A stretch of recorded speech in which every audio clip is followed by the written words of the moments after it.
BX, what's going on, man? Good to see you. I mean, I know I'm not seeing you face to face anyway, but it's a saying that people say. So what you been up to lately? How's everything going on out in Texas?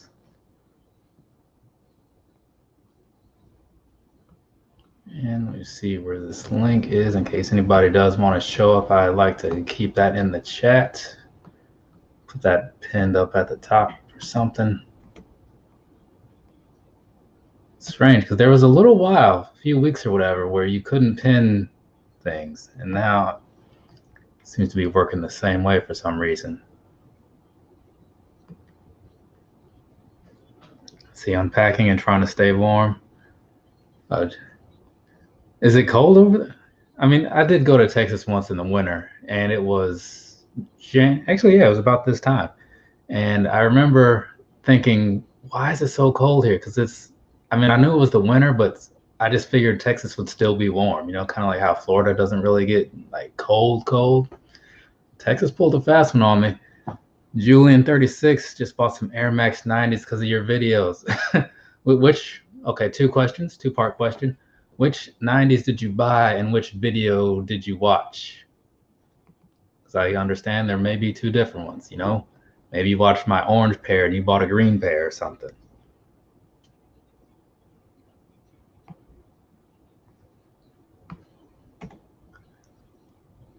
So let's see. We got Raquel Gonzalez, Dakota Kai going up against Ember Moon and Shotzi Blackheart.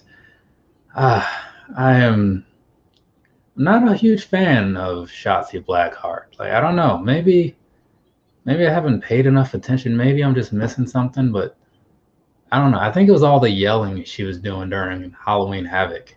That was annoying. Texas sucks with snow and ice. Yeah, I could see that. Why did that? Thought I had put that in the. Did I not? I got some full. See, like I don't. Those aren't for me because like they just get. It's gonna get too dirty too fast, which isn't really a problem necessarily, but I don't want to have to try to keep them clean. And even though I don't really go out where it's dirty or whatever, it's still one of those things like around here in the summer or whatever, there is so much pollen that as soon as I go out, they'd be covered in yellow anyway. Depending on the 90 though, or depending on the shoe, I should say, it's easy to just kind of wipe certain ones off and that's good enough. But if it's something like those Ultra Boosts I bought, yeah, that's not happening. Because those would be impossible to clean. Well, not impossible, but it takes some work. That's for sure. Did you get a good price on them, though? So I think lately I've been seeing a lot of people pick up 90s for way under retail. Like, I think what retail is like 140, 130. I've been seeing a lot of under 100, so yeah, see, yeah, you know what I'm talking about then with the dirt, but white shoes just looks that is true. And I've talked to some people who would buy, I think it was Homegrown Kicks was saying he would buy all white Air Force Ones and he'd get like 3 pair or something just because he knew that they were gonna, take that turn after a little while and he wanted to be ready if they did.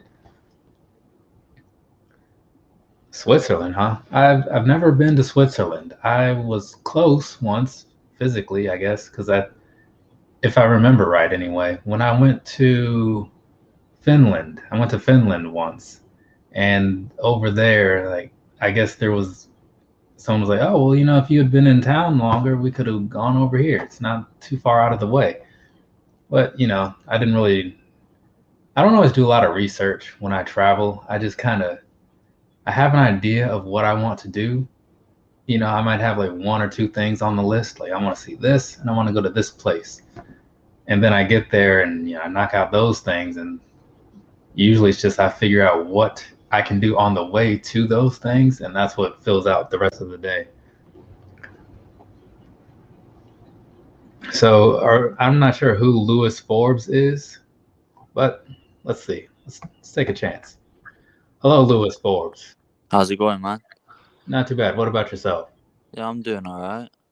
Are you like a wrestling fan or a shoe fan or what? What brings you in Yeah, today? I'm just a wrestling fan, to be honest. Oh, nothing wrong with that. Are you watching Takeover? Nah, I can't right now. Oh, okay, I got you. My TV's broken. All right. Well, that kind of sucks. So Could I just ask you to say something for me, please? If it's not too much to ask. say that Because my... again.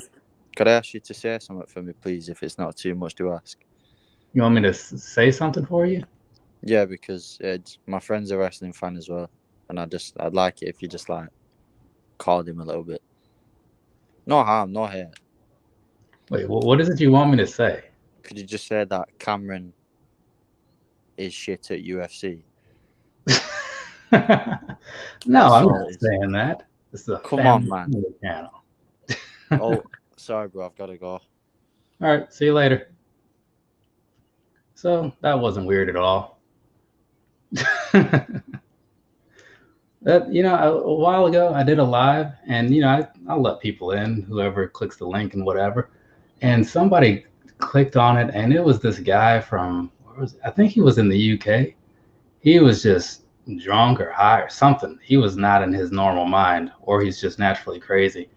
And it was like the weirdest 20 minutes. He was just in there, like, what live was that? I'd have to look back because it was one of those ones like tonight where I just sit back and just kind of talk to people and see who pops in or whatever.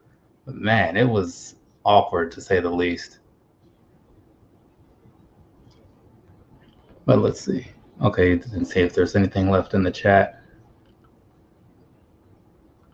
Trying to see who all's in there. Well, because sometimes I don't know if people weren't saying anything, but I don't know if you're ever in a live or whatever or watching one.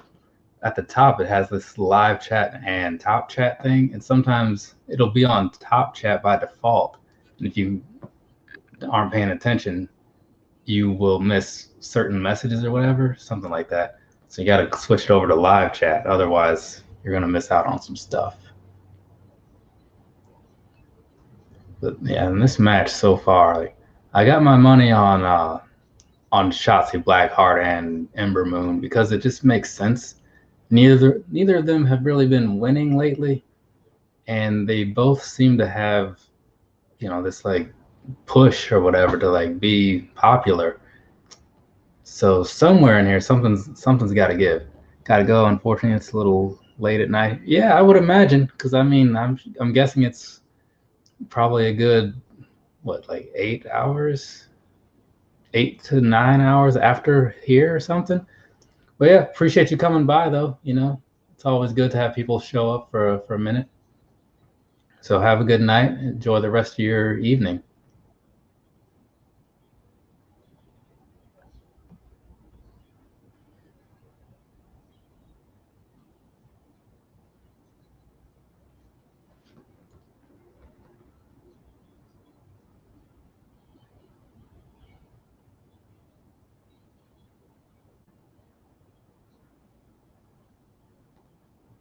Yeah, no problem, man. And enjoy your 90s.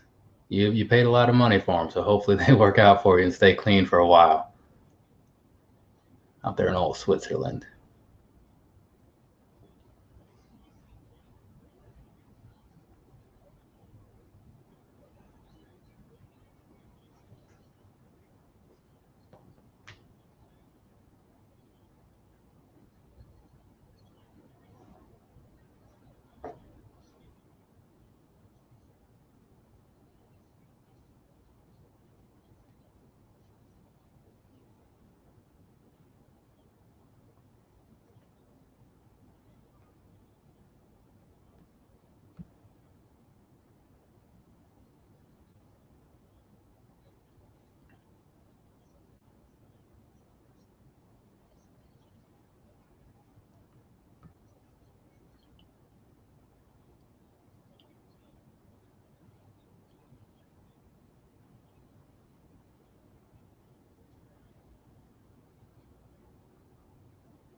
So this, I guess since I am here, might as well talk and not just watch this.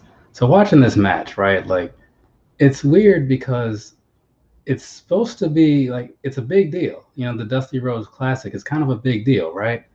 But the thing is, something about this match just feels like it doesn't matter. It just feels like it's just happening. Maybe like it's one of those things where it's just got a slow build and eventually it'll be kind of, exciting or whatever. Because it's only been like a few minutes. But I don't know. I'm a little doubtful because usually, the first match is usually something you can count on at least kind of get some excitement going, or maybe something big is gonna happen. I don't know, but so far I'm kind of underwhelmed by these four. But individually, they seem to do all right for themselves. But this combination, for some reason, just doesn't seem to be working out, and I just don't quite get it. Because I've seen Ember Moon, like she was on top of NXT for I don't remember how long it was, but it was like a good while. And I got to see one or two matches of hers because I went to a couple WrestleMania weekend takeovers, But now it seems like she's just kind of hanging out. Hey, what the sneakers? What's going on, man? Just sitting here watching some wrestling and just kind of giving my own little commentary or whatever. I need to turn this heat off though. It's getting hot. But how you been, man? Haven't really caught up with you in a while. But yeah, I'm watching this and it's like, is she bleeding or is that just face paint? No, okay, that's just some face paint. So now they do the whole thing where she could have had the pin, but the referee was distracted. You got to have at least one of those in any big tag team match.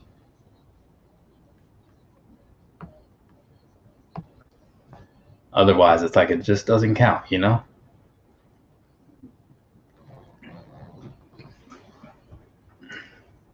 Oh yeah. The link is if you can't see the link, it's in the description and pinned in the chat. But if you don't see it, just let me know and I'll paste it back in there in a minute whenever you need it. But yeah, I'm just watching this and if they show you something that's been all built up for a few weeks, you want it to deliver when you watch it, And maybe it's because I'm only paying a little bit of attention to it because, I'm also keeping an eye on the chat and everything. But sometimes you can divert your attention and still be drawn in enough to know that something is pretty solid. But I don't know. It might just also be me. It's kind of, going in with some low expectations will do that every time. But looks like Shotzi's got the upper hand, which is cool, I guess, because they're the faces of this. Man, she I don't know if anybody else feels the same way, but she kind of looks like a witch to me. Like something about her, I don't know.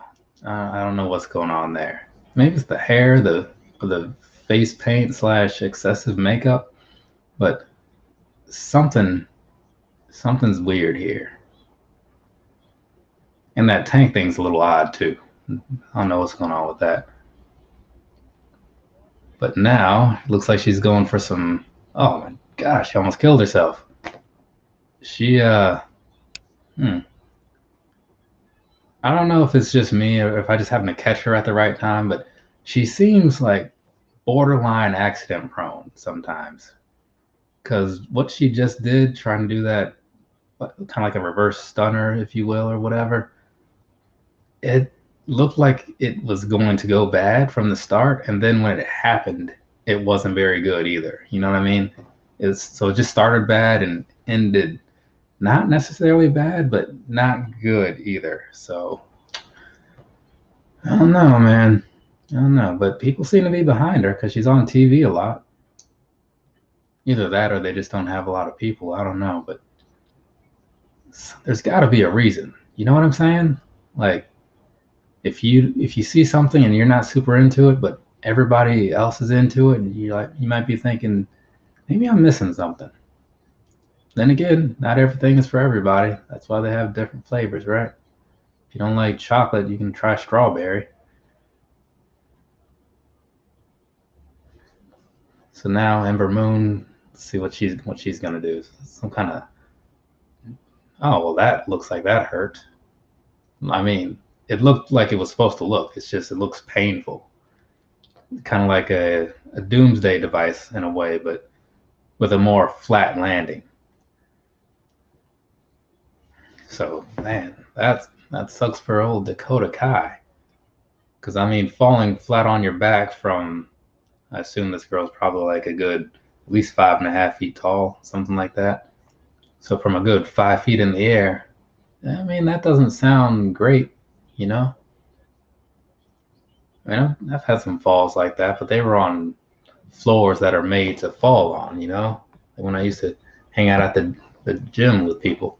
What the Snickers? What's going on, man? What's going on, my brother?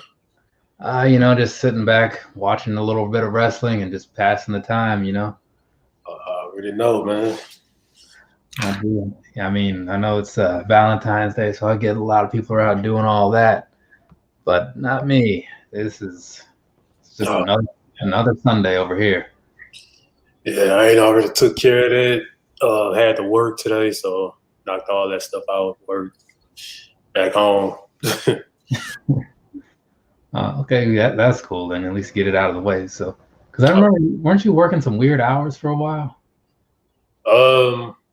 Like about a few months ago, yeah, I was. But then last year I was. That's kind of why I haven't been really doing all the YouTube stuff, man, because I've been working so much. Yeah, that I tell you, that's if you need some free time and you happen to be a YouTube person, cutting that out is the easiest way to do it because it's not going anywhere. You know what I mean?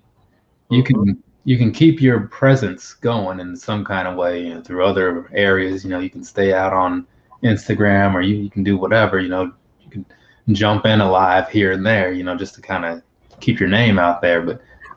You know, I mean, I know some people think that you have to be online posting videos every day, posting pictures every day. Nah, you don't. It just kind of gets excessive, you know? Yeah. I mean, I felt like even when I took that one break and then I like doing but then I came back doing that Corona stuff and I posted like 3-4 videos. You know, it was still doing good, you know. But I guess I kind of just kept myself a little active, you know, going in people chats, saying what up. Right. Because that's the biggest thing. Because like I was saying, you know, like it's not like if you take a week off, everybody's just going to unsubscribe or something. You know what I mean? The people are still going to be there. So when you post something, you know, even if it's a little old, like let's say it's a release from a month ago or something. People are still going to watch it. Oh, I guess they did win. I'll be. Right. But yeah, people are still going to watch it. It's just, you know, it's people want to stay active because it just sounds right, you know? But look at that. That's, you know, I was expecting the good girls to win, but not this time. So it's kind of surprising in a little bit. But like I was saying before, these girls haven't been winning much anyway, so you know, you just expect them to win because you think they would, the good team would, you know. But you know, wrestling, you know how wrestling is. Yeah. So, how did you feel about Edge winning the Royal Rumble?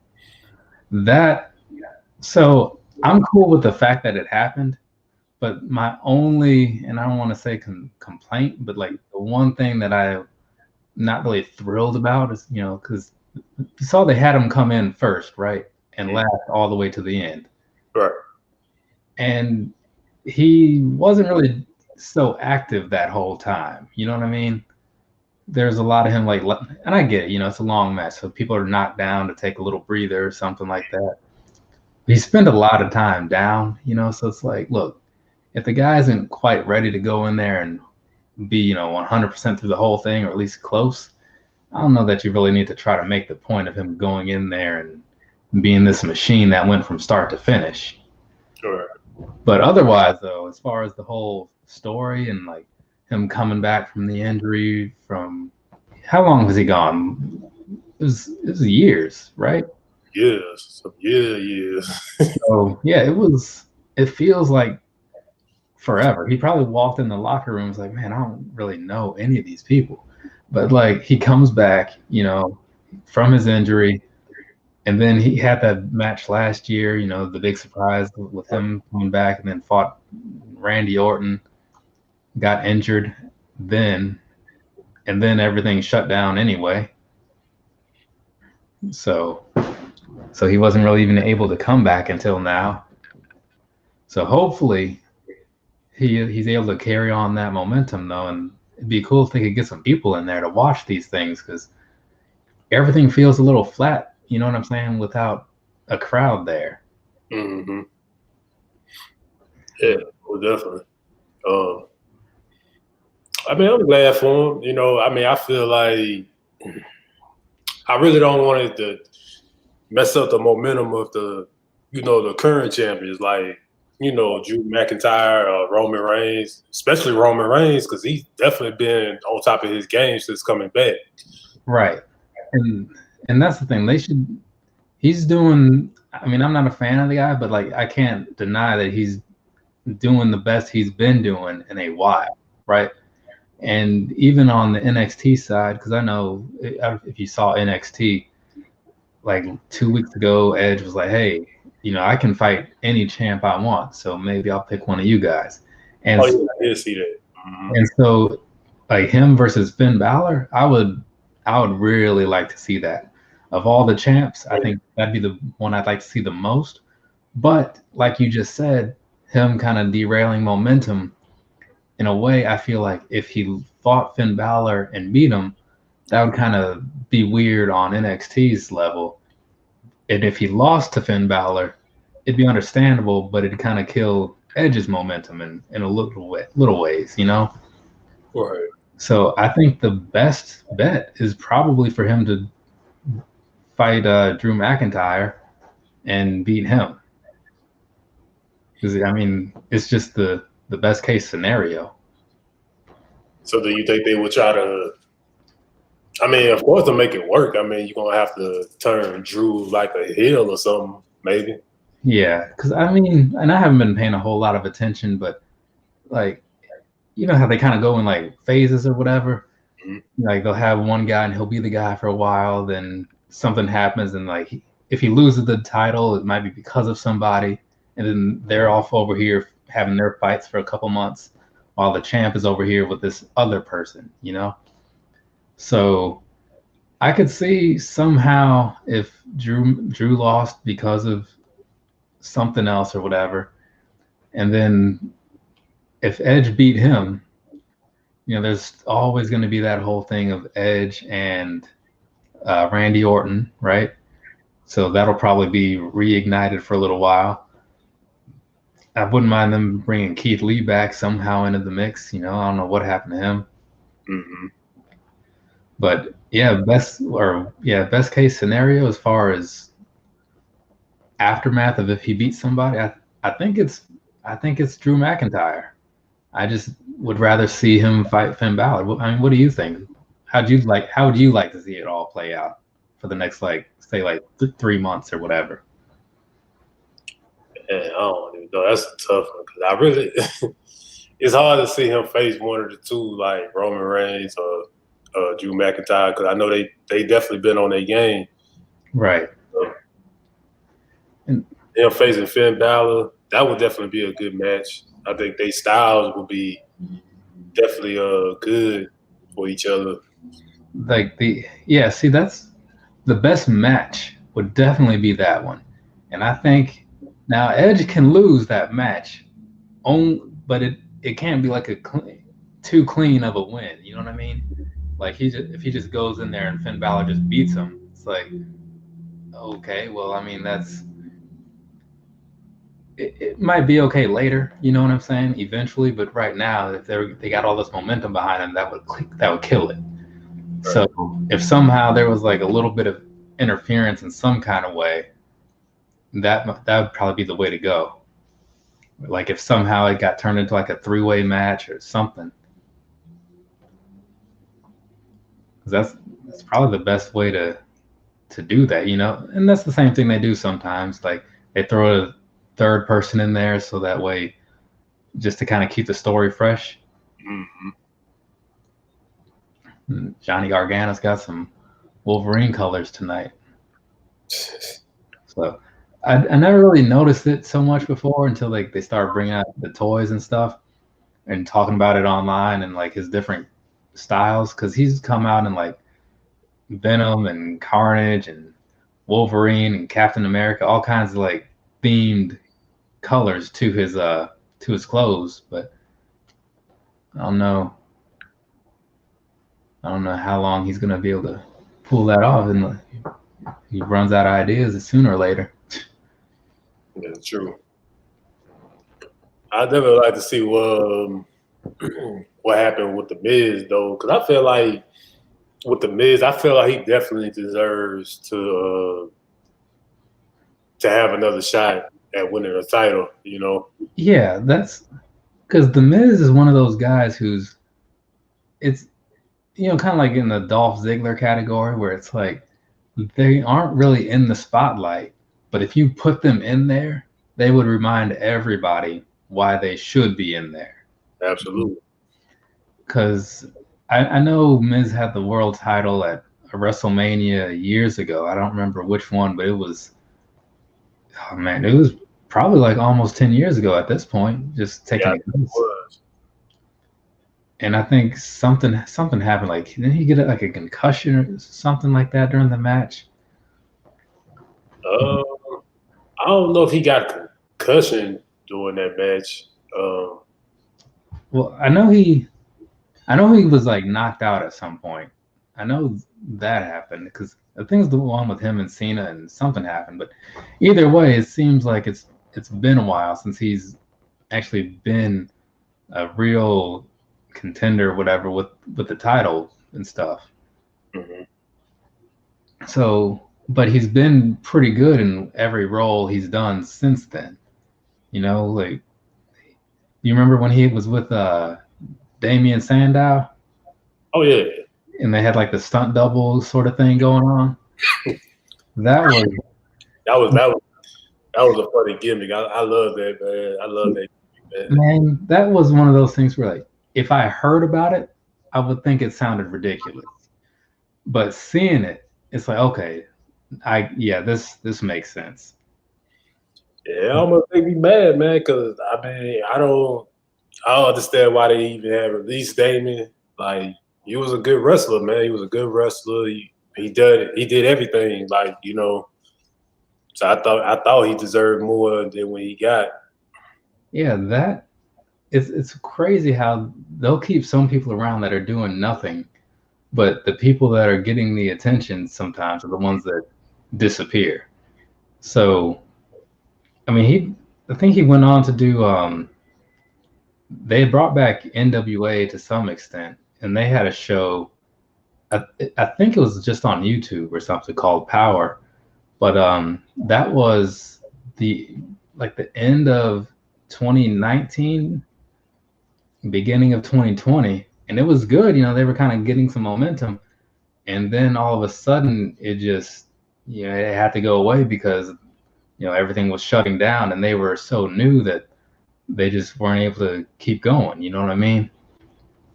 But he was over there, a bunch of other people were over there, and I don't know if it's all just on hold or if the company is still around or what, This kind of sucks. It's just bad timing.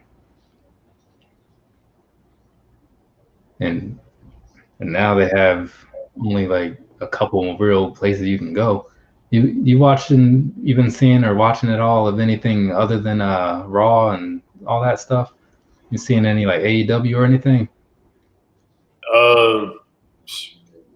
Not really, but I go on Bleacher Report, just look at their stuff, like what happened for the night and stuff like that. Yeah, so I mean, it's been pretty interesting in a way because like they've been working with Impact, trying to, I guess. I did see that. What's the guy name? The champion right now, Kenny Omega. Yeah. And who they had him face though?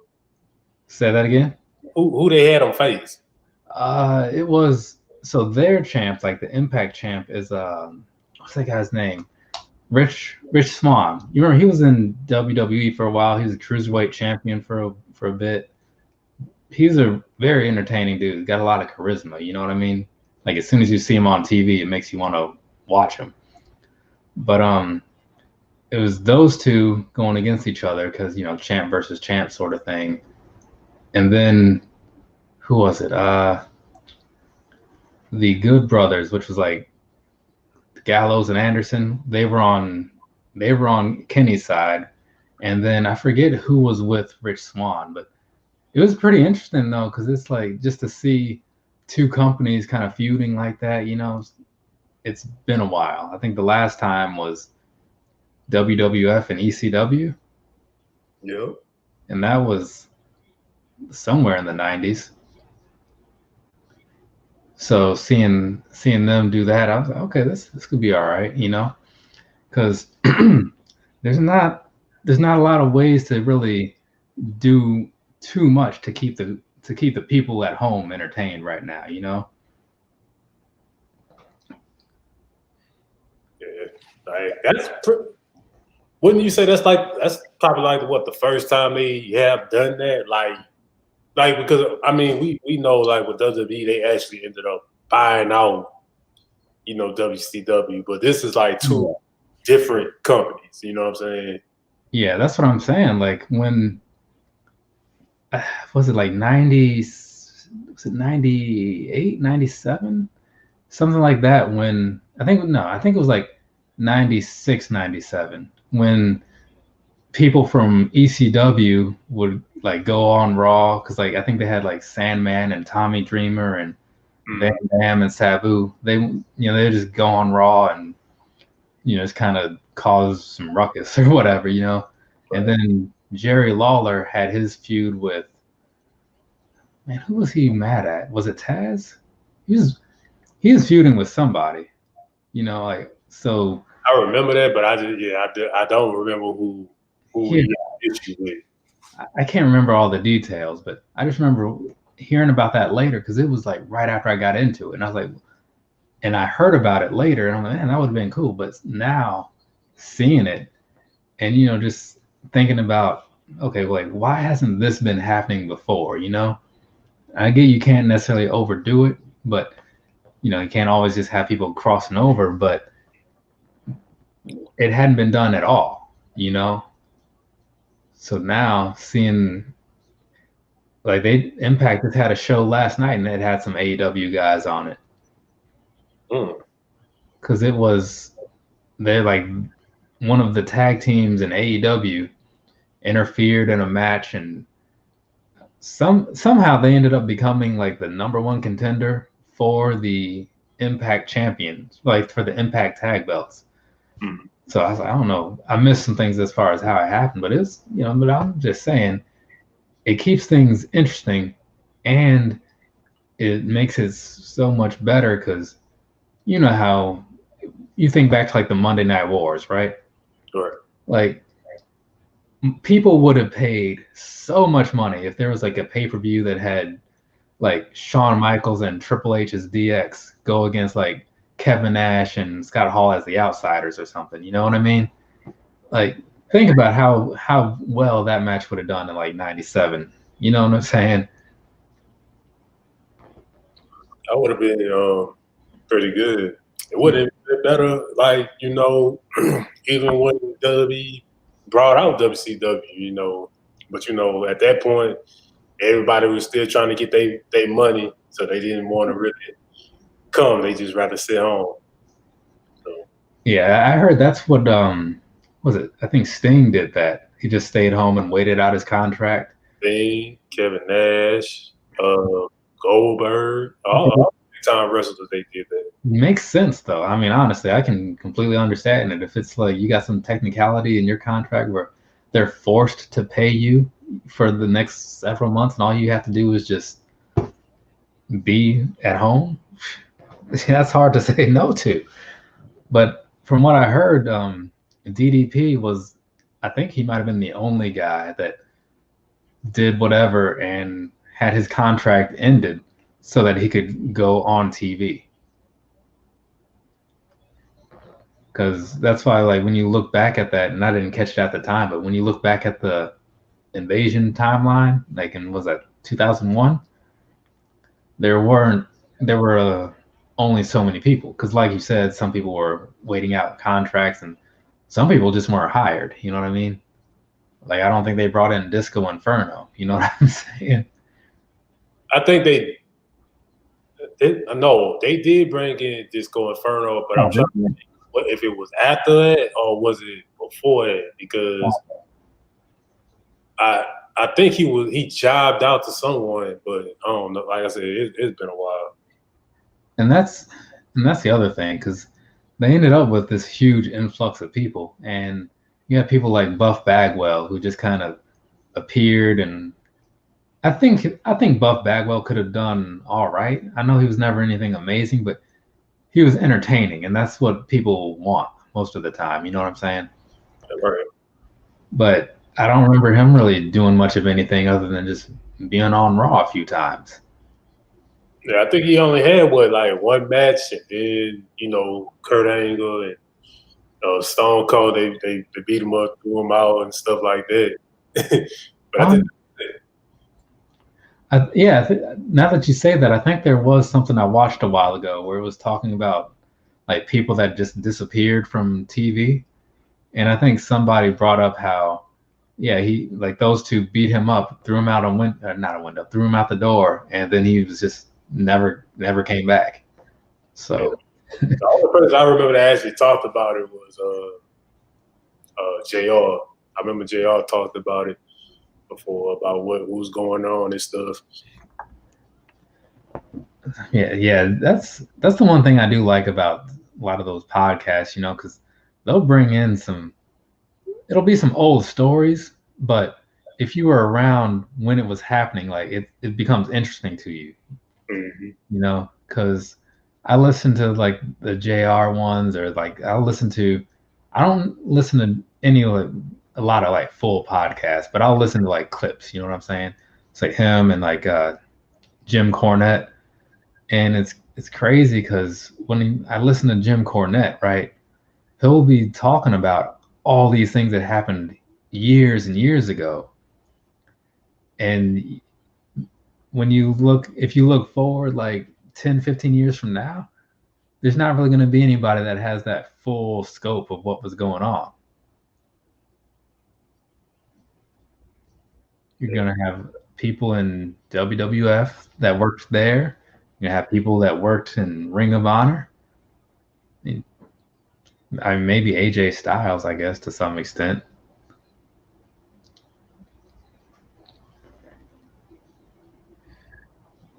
Yeah, I know I listened to a good bit of stories I know from Chris Jericho. Chris Jericho got some stories, like he got like stories for days, man. Yeah, that's true. He's been around because he's worked everywhere. You know what I mean?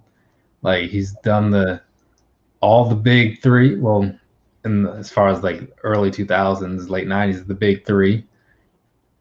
He's worked in everywhere that's like in modern times too, but I don't think he's worked in Ring of Honor though. I think that may be the one place he hasn't been, because that was, I don't know when it started, but I'm very sure he was with the WWF when that started.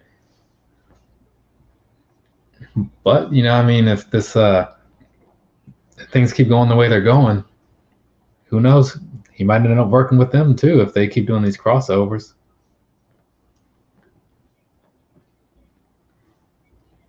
Which could be kind of cool. They don't have a lot of names over there, so it might be beneficial.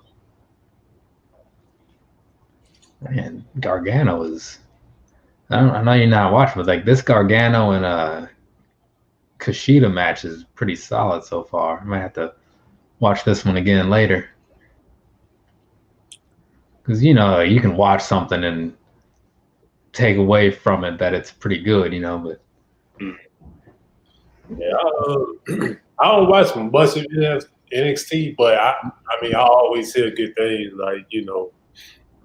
and that's the thing, like I mean, it's good, you know what I mean? Don't get me wrong, but it's like and a lot of people would agree, but like their best time frame it would probably be like when up to around the time when like maybe like when Nakamura left or something like that. And it's not because he left, but it's just, you know, that happens to be around when it just kind of started taking a little turn or something. But the last couple years, you know, it was just not what it was like in like say 2015 to 20 maybe 18 or something. And then the other crazy thing is like a lot of the big people that they had there at the time that were really like drawing in the attention, they're still around, but they're not really doing much, you know? Like you see like Bobby Roode, you know? I mean, I think he's like in the tag team stuff with Dolph Ziggler, which is cool, but like I mean, I kind of feel like he should be doing something else personally. But maybe he's having fun with it. I don't know. You know, it could be a personal thing. Maybe he wants to be a tag team guy. Yeah, I think I remember Bobby Roode. He had that push. Well, not push, but I mean, he won the United States title, and then after that, he kind of like dwindled a bit. Yeah, and it's so weird because it's like when you watch, I can watch people on NXT like Kevin Owens. He came back to NXT for like a match. You know, he was on there like maybe 2 weeks before the match. You know, just kind of those two matches are 2 nights leading up to it, just kind of talking trash and whatever. And it was easy to get into that. And then he goes back to Raw, and you're just like, you just know that he's not going to be the same person. I mean, he's still Kevin Owens, but you're like, man, like you're cool and all, but something about you over there was just different. But it might just be that NXT was just different. And I'm sure it's the same. It's like if you think back, you know, when all the like the various people would leave from WWF and go to WCW, you know, it's going to be a little bit different. Even Bret Hart. I'm sure you have some memories of Bret Hart. So it's just crazy. WCW, or you talk about WWE? I'm just saying, like in general, like from WWF and WCW. Like, you remember how in WWF he was the guy, right? For a long time. He was. You know, you look at like the Iron Man match with like Shawn Michaels, right? He had like that title match with Stone Cold that went on to make Stone Cold kind of extra famous. He was just a great wrestler all around. You know, like the Hart Foundation was awesome in its own way. Like that was the other thing. Like back then they had a lot of full groups that I liked, you know. So I could watch like the Nation of Domination. I'd watch DX, you know. And they were all doing their own different things. I mean, who were you kind of into? Like, what groups did you really watch back then? Man, definitely watched DX, Hart Foundation. Oh yeah. What was that? Did you I'm forgetting the name of it, but you know, Rod Farouk, Walk in, all them. So in the Hart Foundation, who are your favorites? I mean, I know Bret Hart was, but outside of that, who else would you say were like some of your like top 2 or whatever out of it? Road Warriors. Shady Cool just jumped in the chat. Oh, what else, Shady Cool? Oh, yeah, the Road Warriors. That team man, I was just watching Dark Side of the Ring last week because like a friend of mine was talking about it. So we were watching the Dark Side of the Ring Road Warriors episode. Man, like those guys were something else, man. That was a team right there. Just like the power, like they had that aggression. Like when you watched them, like they had the look. You know what I'm saying? Yeah, I agree with that. Pause draft. I don't know what that is. Pause draft. Yeah, I'm not sure what's going on there. But yeah, what was I saying? Oh yeah, who are your guys in the Heart Foundation that you like to watch? Man, Owen Hart, Bret Hart. Who else? Like, I don't know how I overlooked Owen. I was I thought Owen was a more better wrestler than Bret, in my opinion. I mean, you know, I can see that argument only because like Owen had all that. He was a technically good wrestler too. You know what I'm saying? Kind of like Bret was, but he also had like the high flying stuff, so he could be a little more exciting. You know, because Bret Hart he was like that serious guy. You know, Right. It was like Captain America and like Ant-Man or something. You know, like when you look at like the personalities. You know. Yeah. Shit, I remember. I want to say when he went to DX and stuff, and then they had that they had that segment when they was imitating The Rock and all of them. Yeah, that stuff was funny. That was funny. Oh yeah, I remember that. D'Lo and Mark Henry. Yeah, man, that was good times. British Bulldog. Yeah, the British Bulldog he was good too. Man, like tough, for real. It's like I remember watching him and just I used to play as him a lot on WWF Warzone on PlayStation. Yeah, Bulldog. Make slow errors with that game, even though I ain't like it. I mean, I remember like when he passed away, it was sad because it's like I heard he got injured through, you know, just normal injuries in the ring and stuff because of like that something about like something that was a part of the ring and he got hit on it and it just kind of messed him up, and then he's on these painkillers for a while, and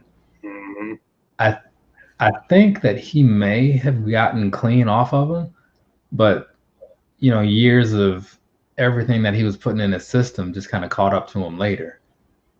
Kind of like with Eddie Guerrero, you know, or even like Benoit, you know, people just kind of, they get caught up in some stuff.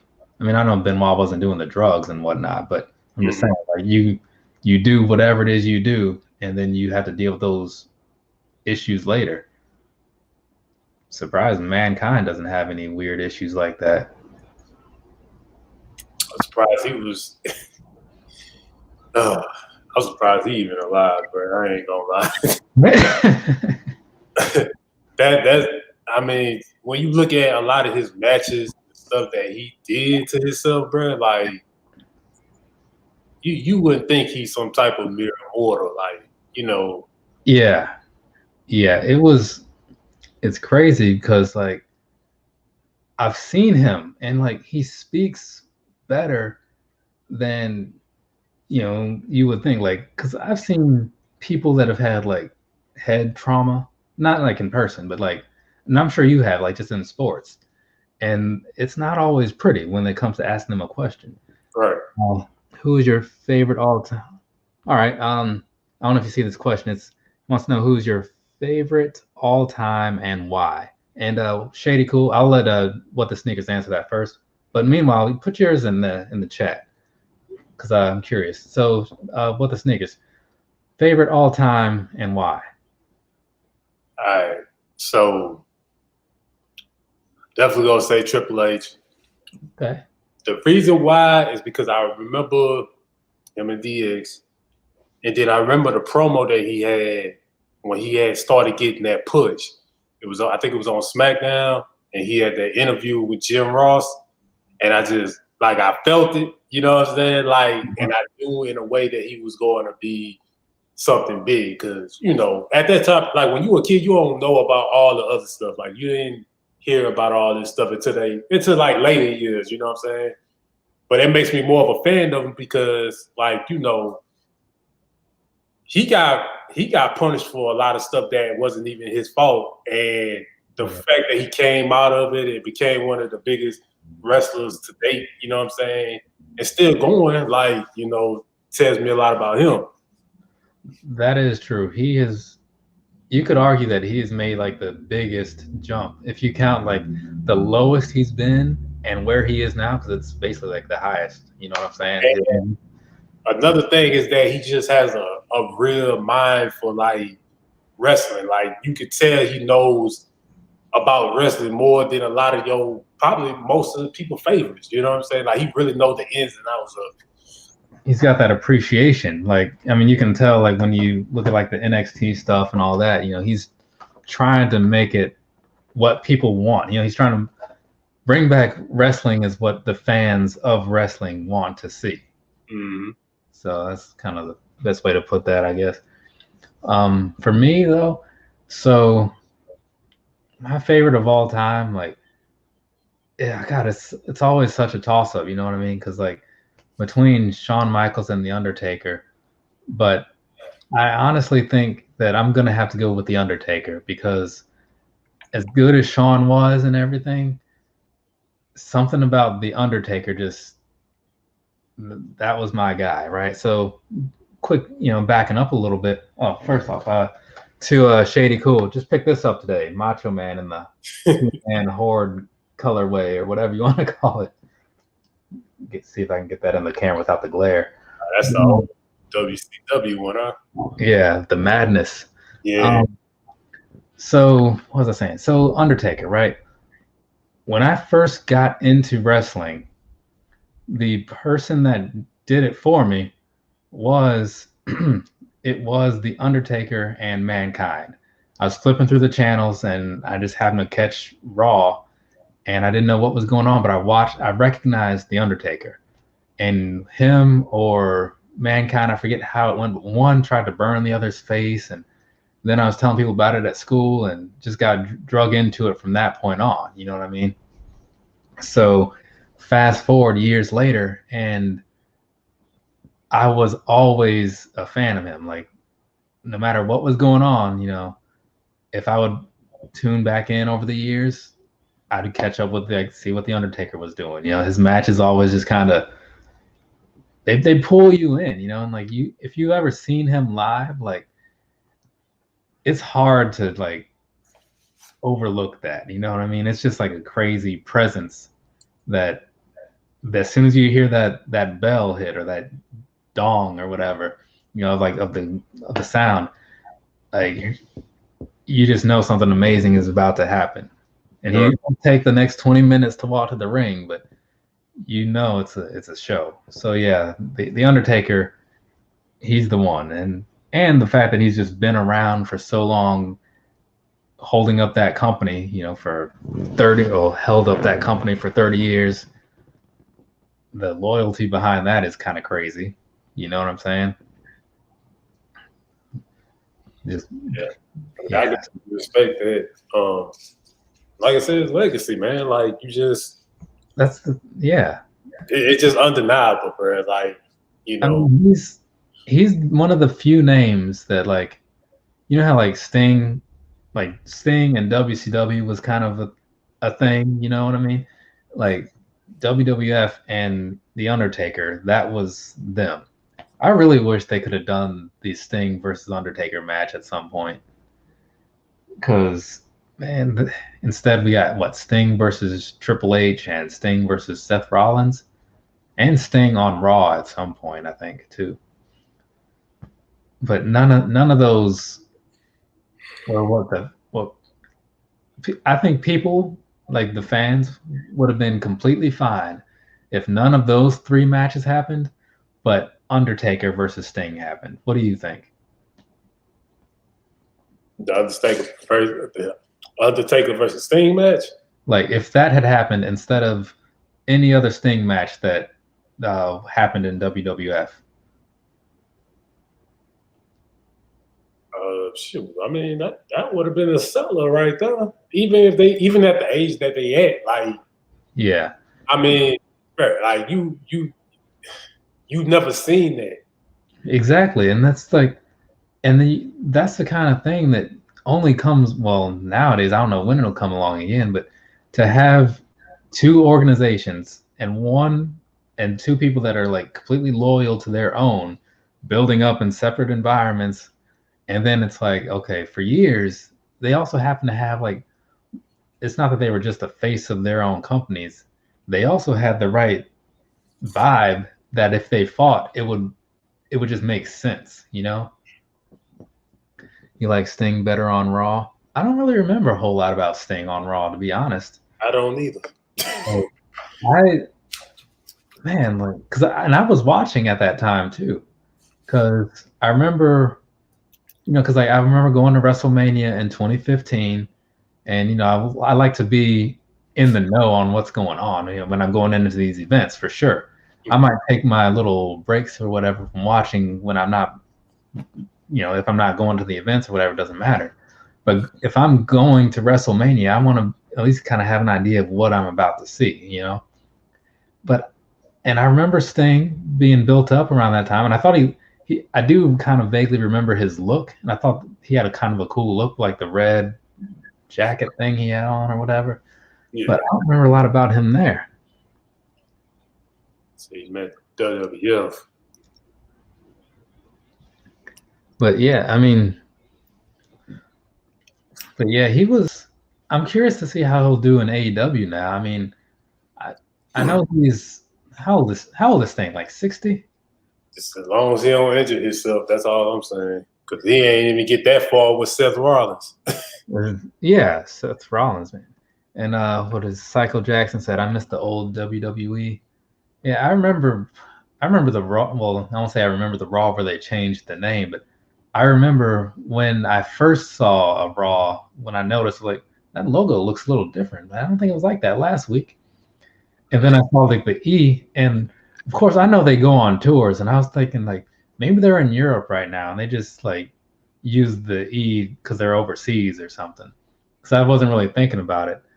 And then I heard that they had to change the name and all this stuff, and I'm like, man, this is ridiculous. Because I mean, unlike a lot of people, like it's been like 20 years, man, and it still sounds weird to say WWE. What you mean, WWE Games or something? No, I'm just saying like the name, like WWE with the WWE. It just sounds weird even now, 20 years later. It still sounds weird not using that F, That's true. I thought they all were. I mean, I heard why it happened, but they probably would have probably went back to it, But yeah. Entertainment, that's what they want to be known as, entertainment. Yeah, and that's the weird thing. That's why it's kind of hard to be unhappy about how the product is, because it's like I want it to be more than just entertainment, right? Like, but that's what they're trying to do. So, okay, so yeah, even Shady Cool, yeah, it'll still come out when I'm talking sometimes because it's just so much more natural to say WWF. Like, that's what it was when I first saw it, and like if you watch old stuff on the network, you'll see like the WWF logo. It's so weird, man. They beep it, not beep it out, but they'll blank it out on like certain things. Like, because I was watching an ECW pay-per-view the other day, and Joey Styles said something WWF, and like they blocked it out. It's like, what? I don't know if it's that serious. I mean, it's not like he's using some foul language. Was that way back? Because No, it was Anarchy Rules 99. I was just watching it like 2 weeks ago before that sneaker battle I did. Because, it was in my head. Did you watch much of ECW back then? I remember because I didn't really know about ECW like that. Yeah. But, I remember because it used to be on some channel. And I'm not talking about the sci-fi one or whatever. I'm talking about like it used to be on some channel or whatever. Oh, yeah, like something like that. In like the late 90s, you mean? Well, was it like that? I think it was like maybe the early 2000s. Oh, okay. Okay. Come on Friday nights. And that's when I was watching. Like, I didn't watch every single one. Oh, it was TNN.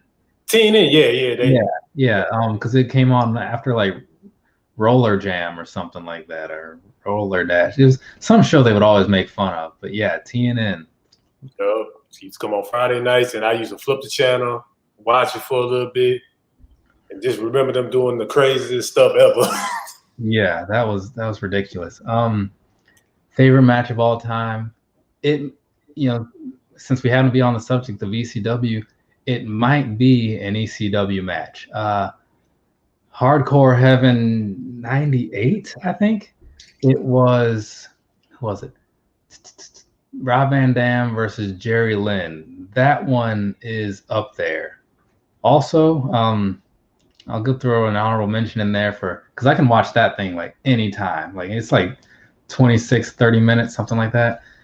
But I can watch that whenever. But also Heat Wave. So yeah, I think it was Hardcore Heaven 99, and then like Heat Wave 98 had Rob Van Dam and Sabu versus Hayabusa and Jinsei Shinsaki, who Shinsaki was in the WWF as somebody. I can't think of what his name was. It might have been the same, but he was the guy. I think it was Hakushi, little Asian guy, had all the tattoos like down his body, but it was really just paint. Mm-hmm. Those two matches I can watch like any time. Period. WWF wise, let's see. I don't know. I was really big into this.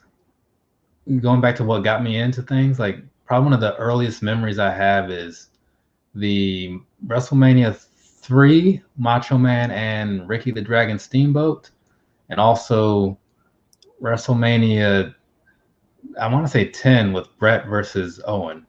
But to answer your question, my final answer, I'm going the Rob Van Dam Jerry Lynn match because it was just crazy. What about you? You got a favorite match? Let's see, Macho Man versus Ultimate Warrior or The Rock versus. What's that?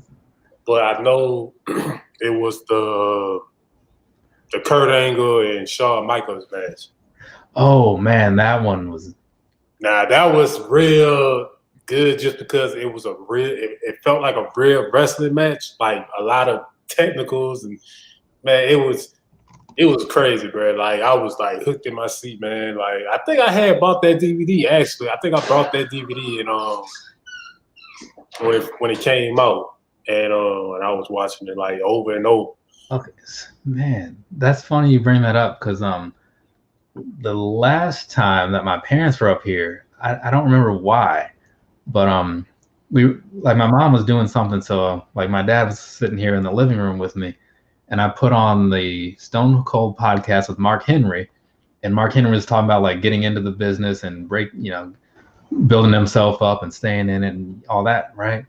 And then after that, we watched Shawn Michaels versus Kurt Angle from that WrestleMania. I think it was like 21 or 2 or something around there.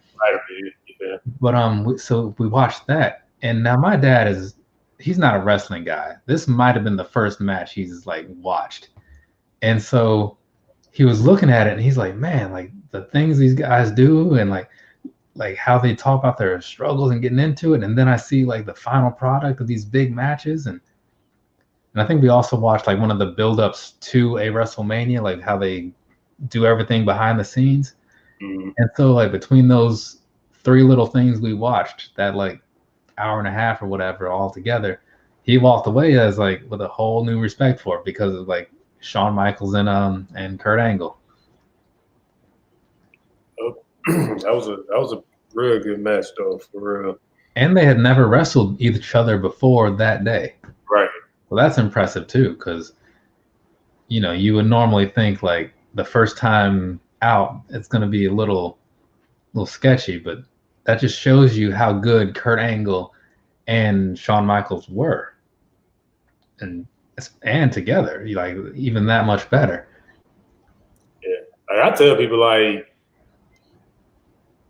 my top match is never like been a gimmick match. Like I like to see like people actually wrestle. Like you know what I'm saying? Yeah. But we look at it like, bro, like all these damn pinfalls and stuff. I'm like, man, like just getting me hooked. Like I don't even know who's gonna win.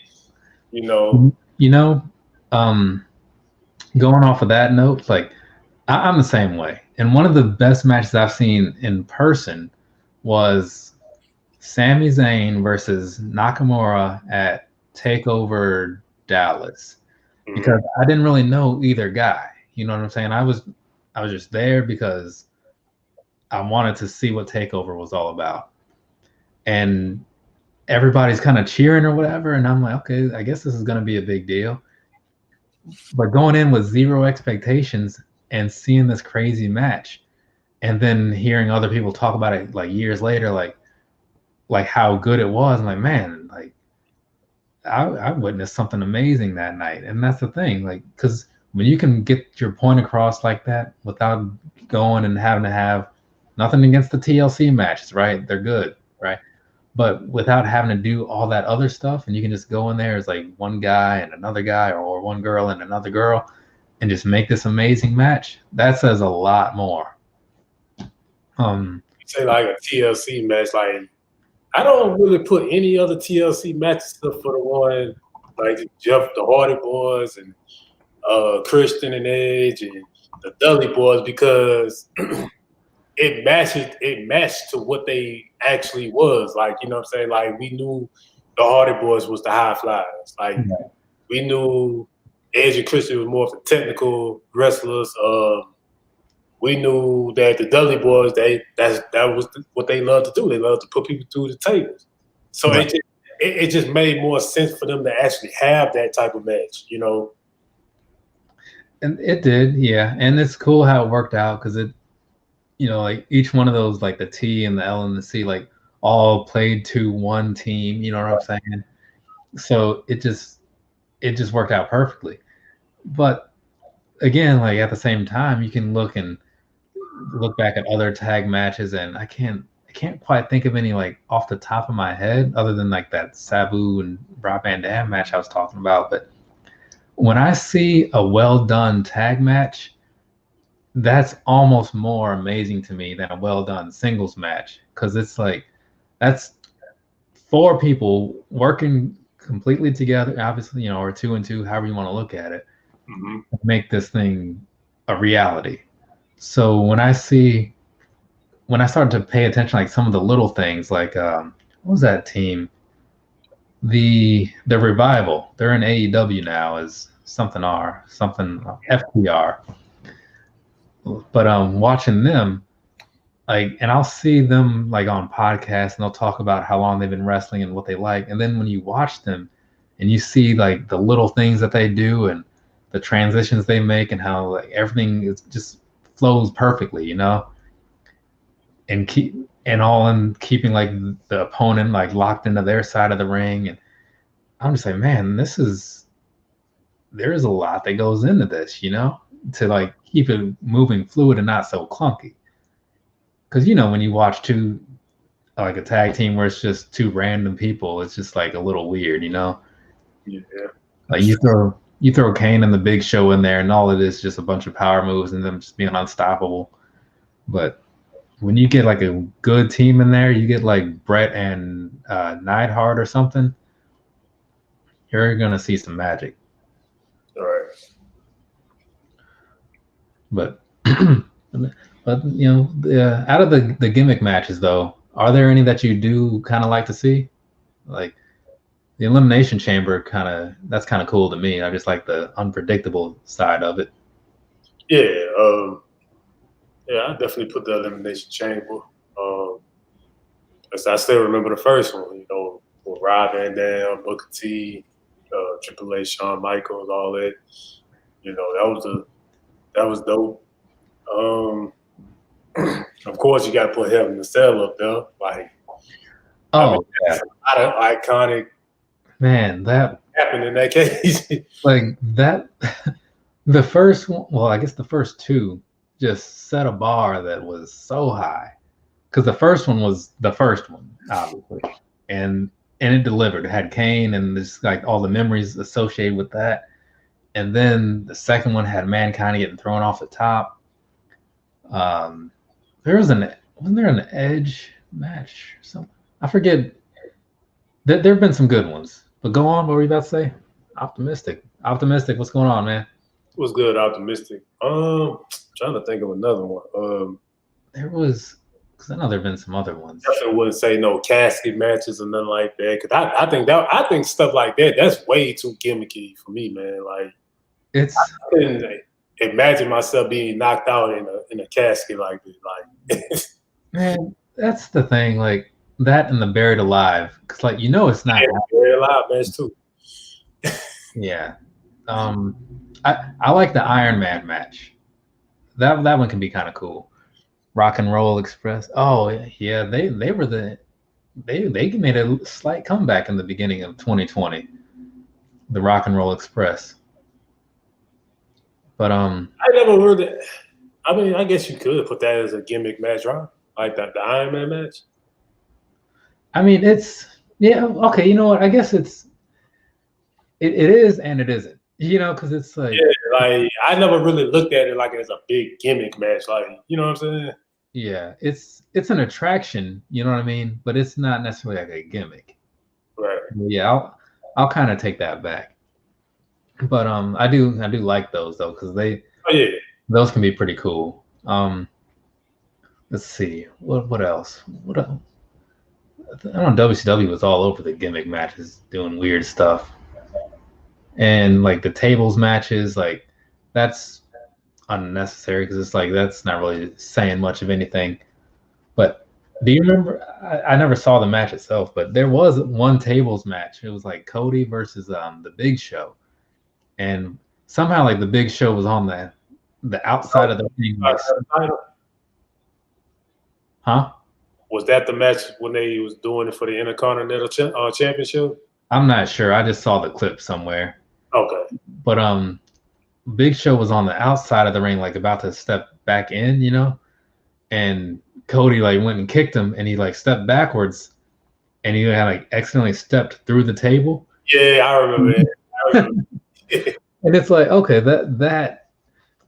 that's awesome right there. Just because it's such a different ending, but it adds a little bit of entertainment value to it.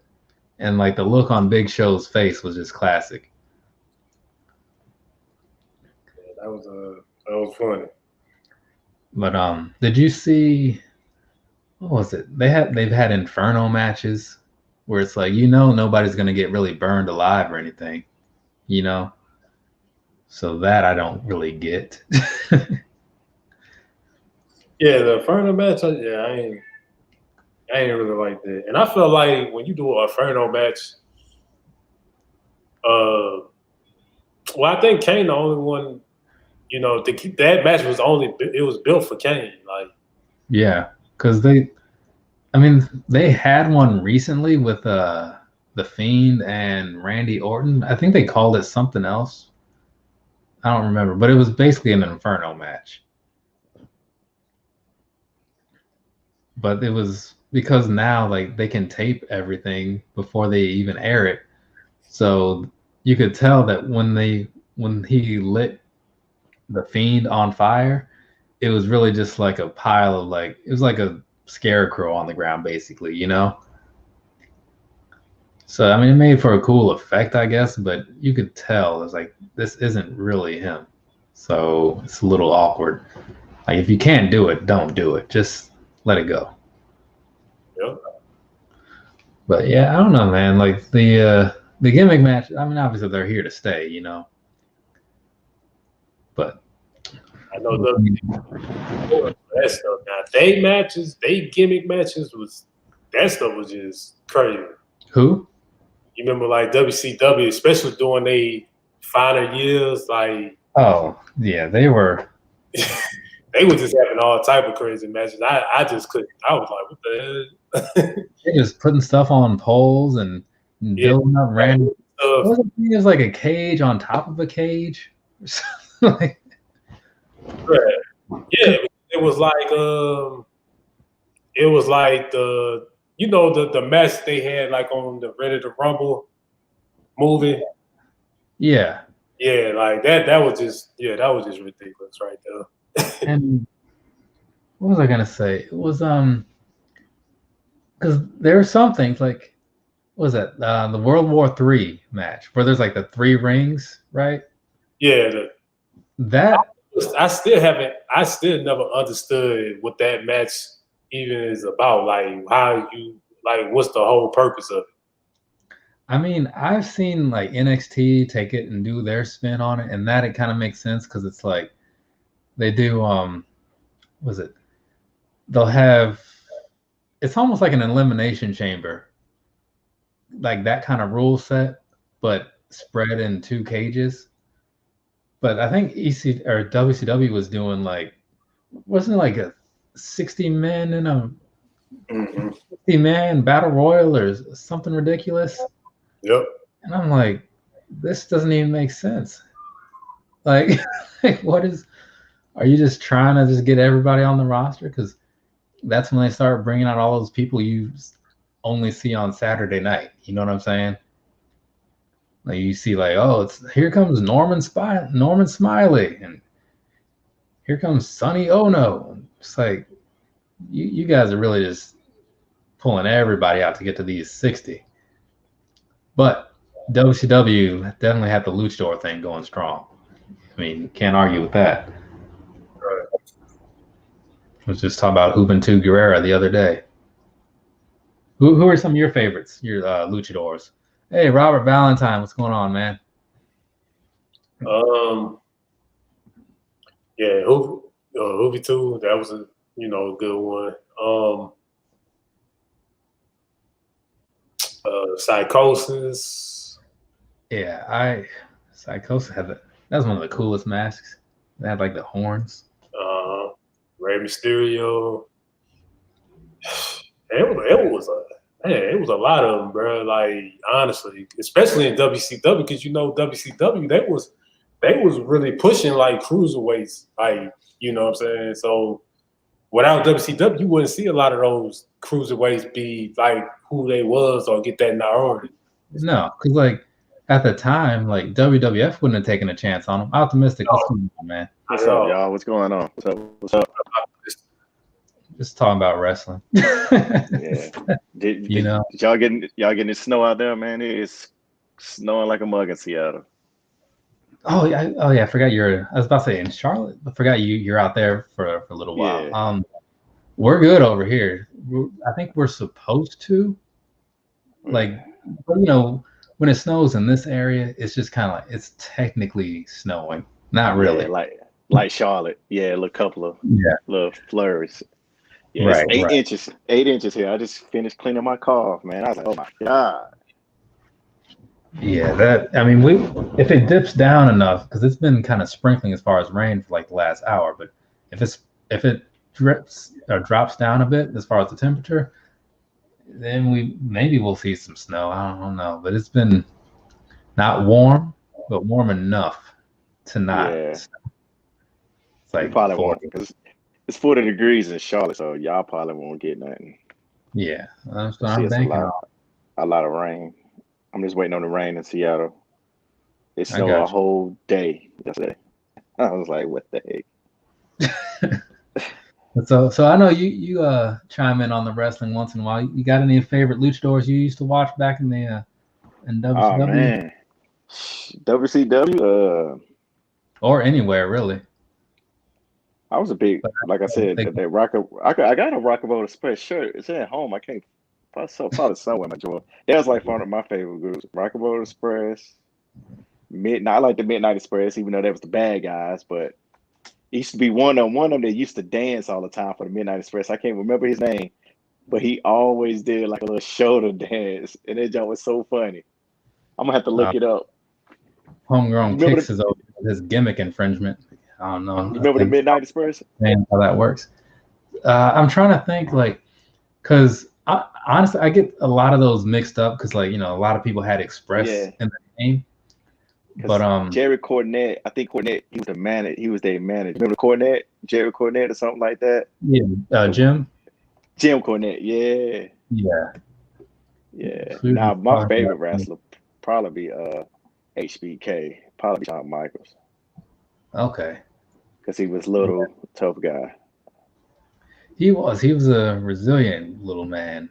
I mean, I say little man because, like, compared to the other guys, he's probably, you know, if I saw him through the mall at the mall or something, like, oh, that's a slightly bigger than average guy. What was his group? Marty Jannetty. No, that's Rockable Express. What's that him? No, it was the Rockers. What was his group? The Rockers. Yeah, there you go. Yeah, I remember all that. The good old days, man. Yeah, the Rockers. The Rockers. Yeah, let's see. Hello to Homegrown Kicks. He's popped into the chat. Vampiro. So Vampiro has a what do you call it? Like a Robert Valentino. Robert Valentine. Oh. I think that's the one that used to do the dance. But Vampiro has a documentary on Amazon Prime right now, which I've heard is really good. And if you have Amazon Prime, it's free. So I got it. I need to watch that and see how that was. So when I saw Vampiro, I thought he was cool because as an avid fan of the Insane Clown Posse and his association with that, he had some extra points, but he also had a pretty cool look. So, and then so I saw that, and then he would have the hardcore matches sometimes, but he also could do like a lot of like the high flying and the flips and whatever. So I was just like, well, this is the guy right here. Old Vampiro. But man, it was. I didn't know he was a what? He a luchador? I mean, he had a luchador style moveset, but he did bigger than a like in size. You know, he may not have fit their I think they had a $225 limit. I mean 225-pound limit on the cruiserweight division. But he was big enough that he might have been over it because he just looked crazy tall. You know what I'm saying? Yeah. Homegrown, if you search Vampiro on Amazon, I think it'll come up. But yeah, that's something I need to watch. Also, I don't know if you guys have done it before, but I noticed the other day that Amazon has this like watch party option. So I guess you can you can schedule things or something, like watch with your friends. Mm-hmm. So that seems like that'd be kind of cool because I do that. I was doing that with like the Dark Side of the Ring episodes with a friend of mine, where I just kind of like, I'll call him, we'll be messaging or whatever. It's like, all right, well, start the video at this time, like, we'll say like 6:30 or something. And when it hits 6:30, we both just like hit play and we'll just kind of like message each other back and forth and talk about it. Like, man, you see this? Is that it? Remember Hawk from the Legion of Doom? That's him. Let's see. I saw the video, but I did not watch it because I was thinking about it and then something else happened. But I have seen a workout video with Famous in it for some odd reason before. And dude is big.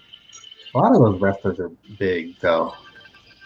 Like, Sheamus is pretty big, though. I mean, because you see him, and it's not even just like, what is that?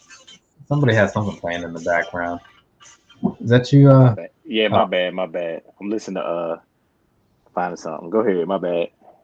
Yeah, but what was I gonna say? Like you look at some of those guys, and sure you have the ones like Mark Henry, who you know are like strong men, but then you have like the Scott Steiner types. You know what I'm saying? Yeah. So like him, he's just like a big freaking dude. Man, them jokers was big, man. Them was some big boys. God. Mark was real big. Mark, I mean, I saw Mark.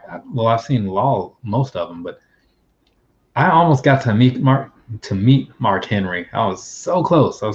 But you know, it was like a meet and greet, and they changed the people every like 2 hours or something. Yeah. And so they changed. It hit 2 hours like right before I got to the end of the line. So I ended up I met Cesaro instead, who's still a pretty cool dude. But yeah, like a lot of those guys are just huge, and big. some of them you don't realize it until later because it's like in the NBA or something. Like if you see a bunch of people that are all like around the same size, you don't quite realize they're a lot bigger than you. Yeah. Big Show.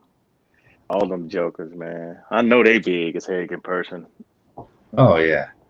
And I've seen like I haven't seen like up close a lot of those guys, you know, but I've seen the Andre the Giant.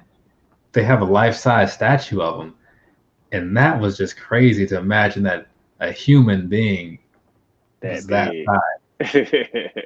Like it's just crazy, you know. Yeah, like you see, like you see other people, and like their head comes up to like the top, like right under his chest or something, and it's like a grown adult. His hands was big too. Yeah, hands the size of a car. That dude hands was big. I remember I used to watch. You know, you growing up. I used to watch all that stuff with my grandma. My grandma loved wrestling. Sting, I think Sting probably was my grandma's favorite, if I remember. I think Sting was. She used to go crazy over Sting. You know yeah, I can get that. Well, hold on a second. What's home? Where I'm saying I did not know that.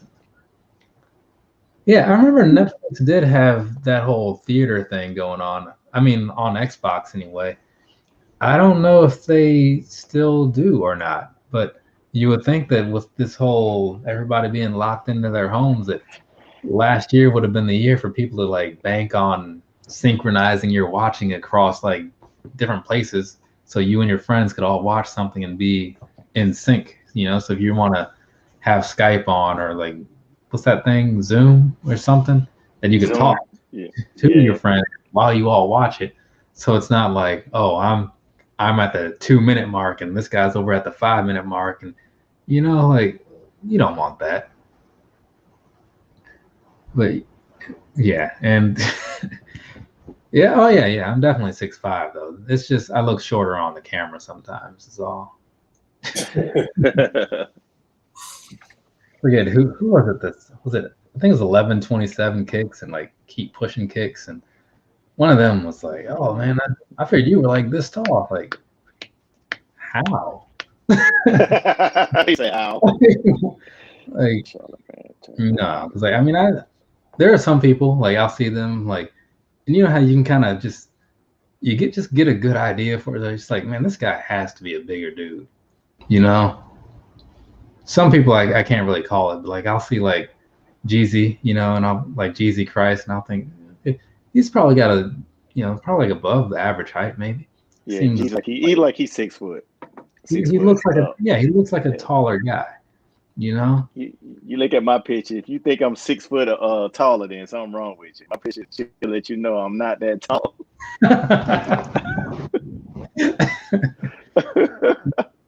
But and then I see some people, and I'll look at like JJ all day, and I'm like, I feel like he's probably like around my height, you know, maybe a little or whatever, but like right there, neck and neck, sort of. Yeah, I think we all in that size. Wet the sneakers, you, me, JJ. So I can say.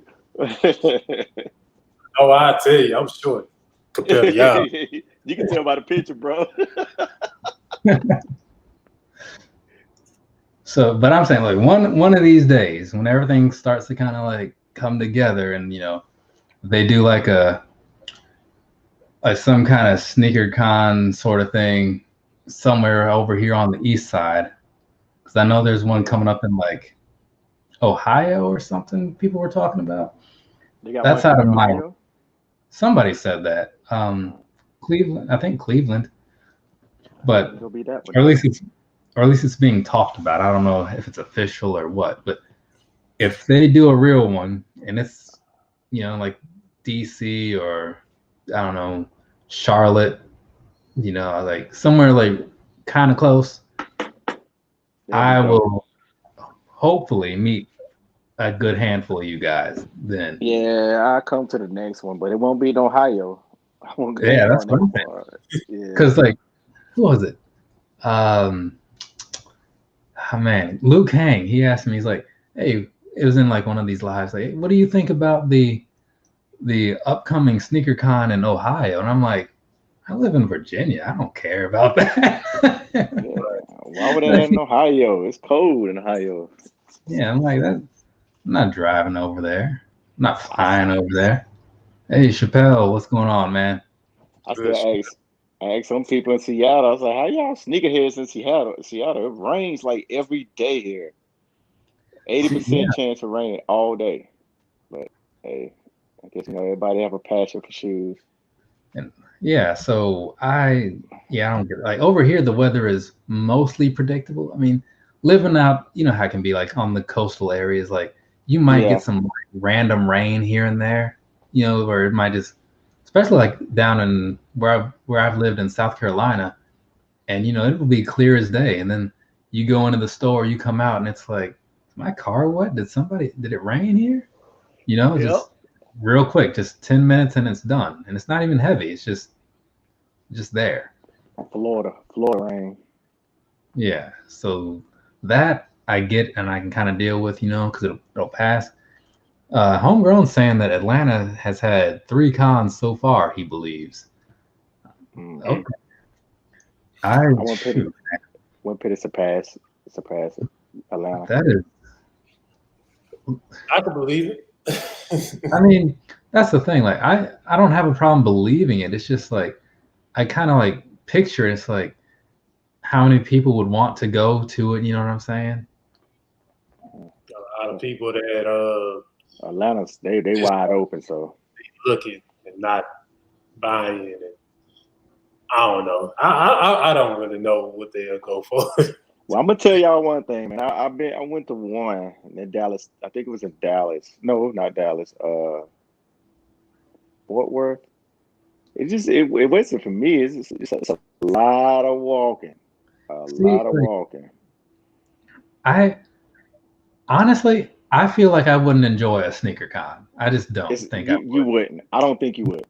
Outside of like meeting the people, just nothing else about it seems appealing to me because I'm not buying anything, and that's why a lot of people. That's all I'm about to say. If you ain't going in there to buy or sell or trade some shoes, what's the point? Because I did that. Yeah, because I'm not wearing anything to show off to anybody. It's not like, oh, let me go and wear this Jordan 5 that I got signed back in whenever. Like, no, because I don't have anything. So I would just be there hanging out with people, which is fine. Don't get me wrong. I'm not down talking that. It's just like, what is the point? Yeah, I would meet up with y'all on the outskirts at a restaurant or something, but right, and that's the thing. Man, my feet was hurting in that place. I was like, oh my God. Never again. Never again, man. I was like, I'll never come to one of them again. I will meet everybody though. I'll meet y'all outside if y'all say y'all want to go eat at this spot. But nah, I can't do that. Exactly. I'll go in like now. Don't get me wrong. Like, I do the San Diego Comic Cons. So I am a bit of a nerd over here, but that's completely different, right? Because you can get something out of that. There's like, you can go in, you can watch the panels, and like you'll have like the people from like Black Panther talking about the next movie, before anybody else hears about it. So stuff like that is cool. But again, like, and unless there's more to these sneaker cons, all I've seen in every video or blog, it's been basically the same. People just walking around like, oh man, let's see what this guy has over here. And you see a bunch of people in the background all walking around with like a million boxes. It's like, I ain't doing all that. no, like I am not in it for that. That is not. You know, I'll be out there walking out of my Vapor Max Plus because I know it's comfortable. People like, that's what you want? Like, yeah. Like me, I only been the one sneaker event, and I was with HTX. Oh, really? Yeah, it was in Houston, and I'm trying to think what they call it, sneaker something. But it was cool. Like I remember we seen the Travis Scott ones before they even had released. The fours. We got a chance to take a picture with Bun B. So it was cool. It was just cool to see him, like, you know what I'm saying? Because I was, that's a good friend right there. So like I said, we just had a good time chatting it up, Did you think them Travis Scotts was go be like that, or you just like, okay, they got a shoe coming out, whatever? Say it again. When you seen them Travis Scotts before they came out, did you know they was gonna blow up, or you just like, okay, you got a Jordan Travis Scott coming? I didn't know they was gonna blow up. Okay. Hey, come to think about it too, I remember. I think Bun B actually had the Travis Scott one lows on, and I don't even know if that shoe even had released. It didn't. Yeah, it didn't. I remember I seen a picture where he had them on because they came out later. You remember the low top cuts he had on came out later. Okay. Oh, look who it is! Old shit. I remember that. Yeah, but it was a good time, man. Just mainly for just getting a good picture with, with Bun B, a rap legend, and hanging out with HTX, man. Like I said, HTX, like he a cool dude in person. So like I said, man, it was a good time. Bun B got some shoes, bro. He got a lot of shoes. Oh, and I had got a chance to try. I mean, I know they got Whataburgers everywhere, but I ain't gonna lie. When people was talking about Whataburgers, like in Houston, like it's like the best ones, I ate one. I was like, man, I don't think they was lying. Hey, we don't have no Whataburger out here. We don't have that. Isn't that? We have one, but it ain't. It's not all that. I think that's a Houston. I think that's a Texas thing because we don't have one. Because I think I remember seeing one in El Paso. I think that's a Texas thing. Oh. But yeah, like, because if those sneaker cons were to have like, if it was like other conventions where it's like, okay, we got like some people from Nike that are gonna talk about like the upcoming Air Max, and then we got like people from like the basketball section to talk about these upcoming like Kyries and LeBrons, and we got this going on from Asics. Like if it was like stuff like that, where you could get some insight in some things, that could be a little more appealing, for me anyway. But hey, like SneakerCon seems to be doing all right as far as people being interested in it. So for me personally, like I have to be crazy to be wanting to just go in this thing, go in a SneakerCon and look at shoes that I probably have already seen about a million of times. Like I'll be like, look, y'all let me know when y'all leave SneakerCon, and we can just go out to a bar, or we can go to a restaurant or something, or we just go look around Atlanta or something. Man, look, just don't call me to go because I don't really want to go in. Yeah, I mean, especially if it's not managed well. Because who was it? I think it was Me and My Kicks one of the years or something. Somebody did a video talking about how there's like one line letting people into the building, and there's like 1 million people, and they were just taking all day to check people in, and like everything about it just sounded terrible. I'm just like this. He said it sounded terrible. Yeah, it's like, wait, so it's gonna take you're gonna stand in line for a couple hours to get hot to get into it. This table just fell apart on the pay-per-view. You know how like they usually like throw the stuff off to like put somebody through it. She like went to wipe the stuff off the table, and the table just collapsed. Well, that's some shoddy workmanship if I ever saw some. But yeah, I'm not trying to stand in the line for hours just so I can stand on the other side of the wall in a crowded room for some hours. Well, I'm letting y'all know now. You won't see me. We gladly come out there and meet y'all, but you won't see me in standing no hot line. None of that. I'm not doing it. Yeah. I don't care who in there. Oh, I wouldn't recognize anybody anyway. You know? Yeah, I don't care. I'm not a celebrity person anyway. I don't really, I don't care if it's people be going crazy over these celebrity YouTubers. I'll be like, I don't care. I mean, see, I don't even watch them. Let's yeah, yeah. Go on with the sneakers. I wouldn't even put them as celebrity YouTubers or whatever. No, not them. I'm talking about like what should do like DJ Khaled or Uzi, what the little dude name? Like them. Yeah, like them. Like Doc Slade. Yeah. Like I recognize him because I see him in like ads or something. Right. But people like Homegrown Kicks, he'll mention people's names and lives and stuff like so and so did a review talking about these. I'm like, I don't know who that person is. Like, I know Optimistic, I know What the Sneakers, I know JJ, like I can tell you who I know because honestly, like I don't care about all those people's stuff. Like it's cool that they're doing it, and there were some people that I did used to watch, and I respect what they're doing. I just don't make time for it in my day because I spend enough time watching you guys, like people that are friends of mine. I spend enough time watching that type of stuff that I don't want to take time to watch whoever it is over here with their like 8 million views per video. I don't care about that. Right. They don't care about me. So, change the question for y'all. Did y'all get the Carmine sixes? I tried for JJ and it did not work out. Okay.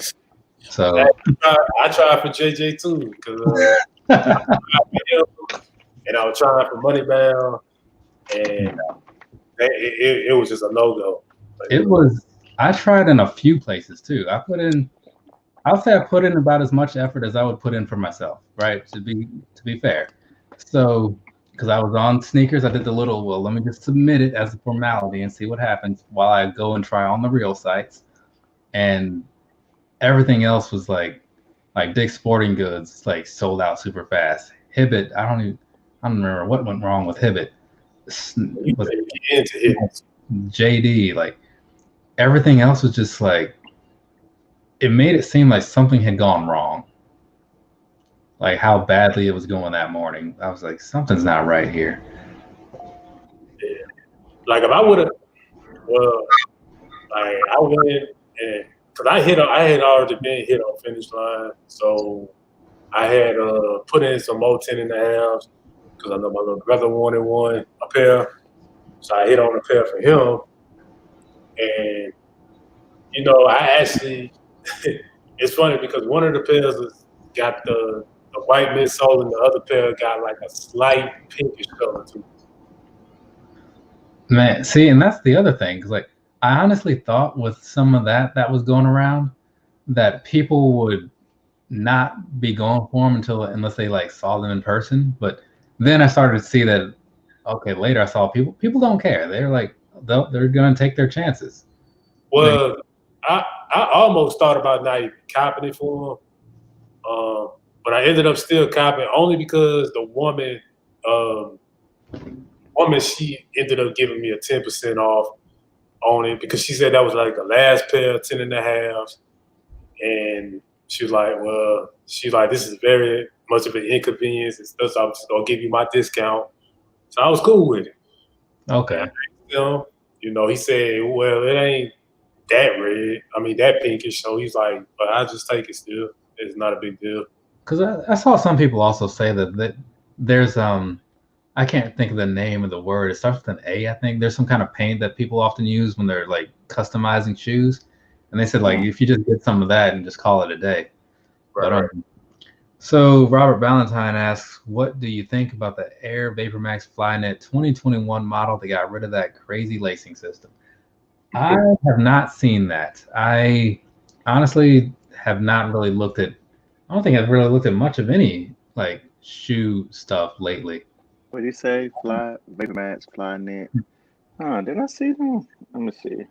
No, I mean, yeah, I think you can paste a link in the chat. Like, I don't think I have it blocked or anything. So, Robert Valentine, if you happen to have a link handy, go ahead and paste one in there. But or you can just send me a picture or something. I don't know, but yeah, I haven't even worn the current 2020s, which I need to do because I need to do this comparison between those and those new what do you call that? Those new Ultra Boosts. See which one is better as far as running goes. Mm-hmm. I mean, I'm pretty sure I know what the answer is going to be, honestly, but you got to find out because it's hard to top these Ultra Boosts when it comes to running. But we'll see. Usually, I mean, from like the past years, even though they won, it wasn't like it was just laughable. You know what I'm saying? To even consider running in like these VaporMaxes. No, they're still good. They're still totally worth it. You can't really go wrong. Just some minor inconveniences about like the break-in period and stuff like that. Did you ever get you a pair of Joy Rides? Because I tried out a pair. I actually got a pair of Joy Rides. Man, they like real light. They super comfortable. They got a lot of cushion. The Joy Ride, Nike Joy Ride. Oh, I just saw somebody wearing a pair of Joy Rides a week or two ago. I completely forgot about the Joy Ride. It was all over in 2019, and then it just kind of faded away. I got it on sale at the outlets. I got it for I think I paid like $50 on it. Oh, yeah. I wanted to try one. It did seem a little gimmicky, with like the little beads. Beads and stuff, yeah. But I was like, man, whatever. It's one of the better gimmicky things, honestly. Because like I've seen some stuff that like it's a little gimmicky and it looks bad. It's like, okay, this looks like it might still be functional. And I did try a pair on in a store once. Okay, this isn't bad, but I had questions on how it would show up. I mean, how it would feel, like over time. Let's see. He's saying a message. Like the only thing, like you kind of got to go like a half size up on them. Like for me at least, I had to go kind of half size up. That'll have to come back to. But once you go like a half size up, man, like I said, it's a very light shoe, comfortable. It got like a good bit of cushion in it. I even got a pair for my mom, for work and stuff. So she actually loved them too. So man, like my mom, like last time I was down there, she was wearing all kinds of different shoes to work, and she works from home. I'm like, what? She's just sitting in the room with her little fancy little Air Maxes. Do you, Mom? She like no one like you don't even work with like a camera, so it's not like anybody's seeing you at all. But look good, feel good, right? That sort of thing. So more power to her. But it's good because like if I'm buying these shoes, I do want them to be worn. Because otherwise, what's the point? I know I picked up a lot lately. I need to start kind of holding myself to that whole wearing what I buy thing. I got a few more reviews to knock out, then I'll worry about that. When you got so many shoes, man, it's hard to do that. Like even for myself, like the type of job I work, like it don't permit that unless it's like a weekend or something. So yeah. I try to put on something different, just so I can get a wear out of it. Like there's shoes from last year that I still haven't put on, like the Royal Toes. What else did I get? The Jim Toro 14s, the Hyper Royal 14s. Like I haven't put those on yet. See, and that's the thing. Like, I have a lot of stuff that, I mean, I have stuff from before that I hadn't worn, and it's not like I buy shoes rarely. You know, I get them often, right? I think that's an understatement. So if I already have like, say like those last 2 pairs of Vans I haven't worn yet, you know, but I just recorded 2 videos today. Though I will say I did wear one. It's like you saw the picture I put up. I have some Vans on in that because I wore them, did the review, and I just didn't take them off. You know what I'm saying? But like it builds up, and then like you're saying, you know, I want to wear them if I'm going to actually go out and do something, but I don't really go out anywhere all the time. And even if I'll just throw them on when I go like out to the stores looking for like action figures or something, like that's not every day. So I'm really only going to get through like a pair or 2 a week. Let's see. What is he talking? Oh, okay, yeah. Just got a message there. But yeah, man, it's hard to keep that rotation going. Like, Yeah. because I think I got into the numbers on my last lot. Well, no, that's on Instagram, but it's a fair amount over here. It is. So, but at the same time, you know, it's like I'm not going to get rid of them, right? But in some ways, I want to get rid of some just so I can make room for others. Mm-hmm. So you're getting the older kids out and bringing in some more. But it's like, because I'll go through and I'll look, and like sometimes I'll be looking for a specific pair and I'll see something else and I'm like, oh yeah, I completely forgot about these, you know. Well, you don't got shoe containers, you got boxes too, right? You still Exactly. keep yours in? Yeah, okay, so I understand you then. So you don't wear the sneakers, so I don't know how y'all do that. I tried. Oh no, it's it organized. saves money. Well. It saves money. Don't save you money because them containers do cost.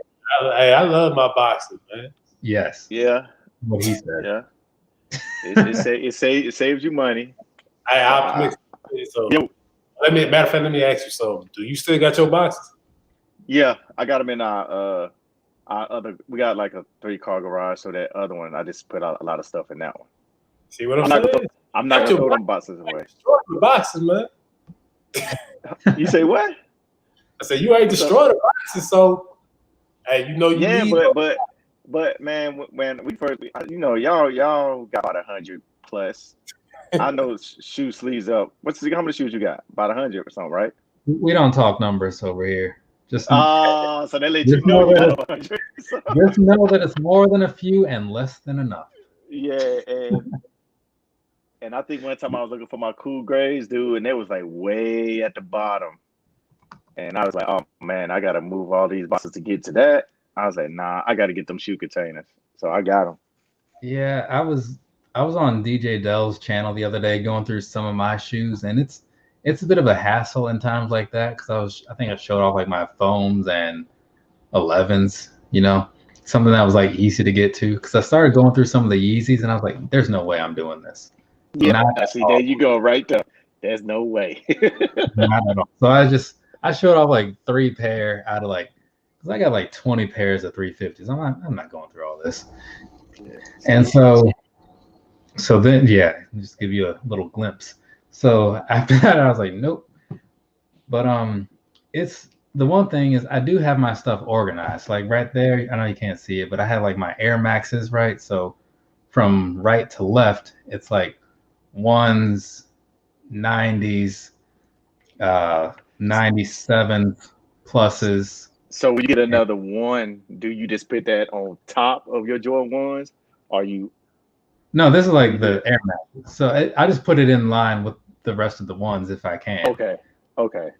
So that way it's at least in the same area. So if I'm looking for like my bronze Eclipse 1s, I know it's going to be like in this stack maybe this one. You know what I mean? Because I have. See, he said maybe. That maybe. My gosh, shoes up did that though, man. You see how he said Air Max 1, Air Max 90. He skipped over 95. He went straight to 97. Like You don't like the 90. You don't like the 95, do you, Shoe? I don't. I don't like. man, I love 97s, man. I love 97. I mean, not 97, 95, man. Like that was my first shoe that I ever bought, like with my own money, bro. Like I don't care too much about the 90s, the Air Max 90s, but I do like the 95s and the 97s. I don't like 97s, honestly. Because I think the 97s, I think I got the silver bullets and something else, the gold ones, I think, and the silver bullets. Yeah, I don't have a lot. Like 97s is one of my favorite models, but they don't put out a lot of colors. No. So, see, he's talking about how he learned the color codes. Somebody that I used to talk to that worked at a Foot Locker, she was talking about how, like, when she looks at her boxes, that's what she goes by. She's like, yeah, like, I know that this means that, this means that, this means that. And, you know, it makes sense, right? I never really got to that point, you know what I'm saying? But I definitely do know that that is how it works. So, but normally when I'm looking at the side of the boxes, while that would be more helpful to remember that, it's a little easy in some ways. So where I can look at like the words on the side and know what's in there. Like, you know, like my Dynamic Berry Air Max was at a 1 from like a couple Air Max days ago. Like, you know, it has that on the side, you know. Some of them are a little mysterious, like with a lot of the 90s that came out last year, they would just put was like white and vast gray, but they wouldn't put like if it was orange or purple or pink or whatever. So you just have to know, like, okay, well, 100 is like 100 might be green, and like 101 was orange, or something like that. You just gotta know. Yeah, you got to know. Yeah, but you know, I mean, not optimistic though. He's got that big money over there buying fancy clear boxes and stuff. Nah, it's tough because when I sold some shoes on Go, I had to go find all those shoe boxes, and that was hell. So about I had to make sure it was the right box because I don't know the color code like somebody just said in the chat. I was like, shit, is this the right one? Yeah. I mean, because I will say it can be confusing though sometimes because like certain Jordan 12s, because I have out of Jordans, I have the most of those, right?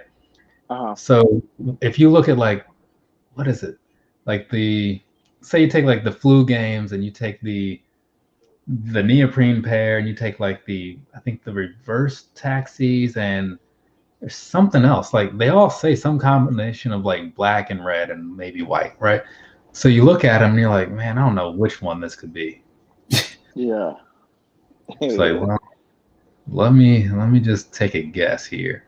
Like this box looks a little too old to be the reverse taxis. So I wouldn't even know. Like if I had like that many type of shoes like that, like I wouldn't be knowing none of those color codes like that. I'd be dead confused. Like I have to look at other parts of the shoe and make sure that these numbers match up or something. Yeah, exactly. And that's why, like with my 90s, well, all but 2 of my 90s, because they say the exact same thing. Those it's easier, you know, or like my pluses, right? Like that's an easy one. But man, those other ones though, I have a lot of ones, and I tell you, like I looked at one of those boxes the other day, and it kind of helps when they come in like different materials a little bit, you know, like it says like ultra or essential or whatever. But even still, like looking at those, I'm just like, I have an idea of what's in here, but I'm not 100%. But hey, I made this problem for myself, so I can't really complain. You know what I mean?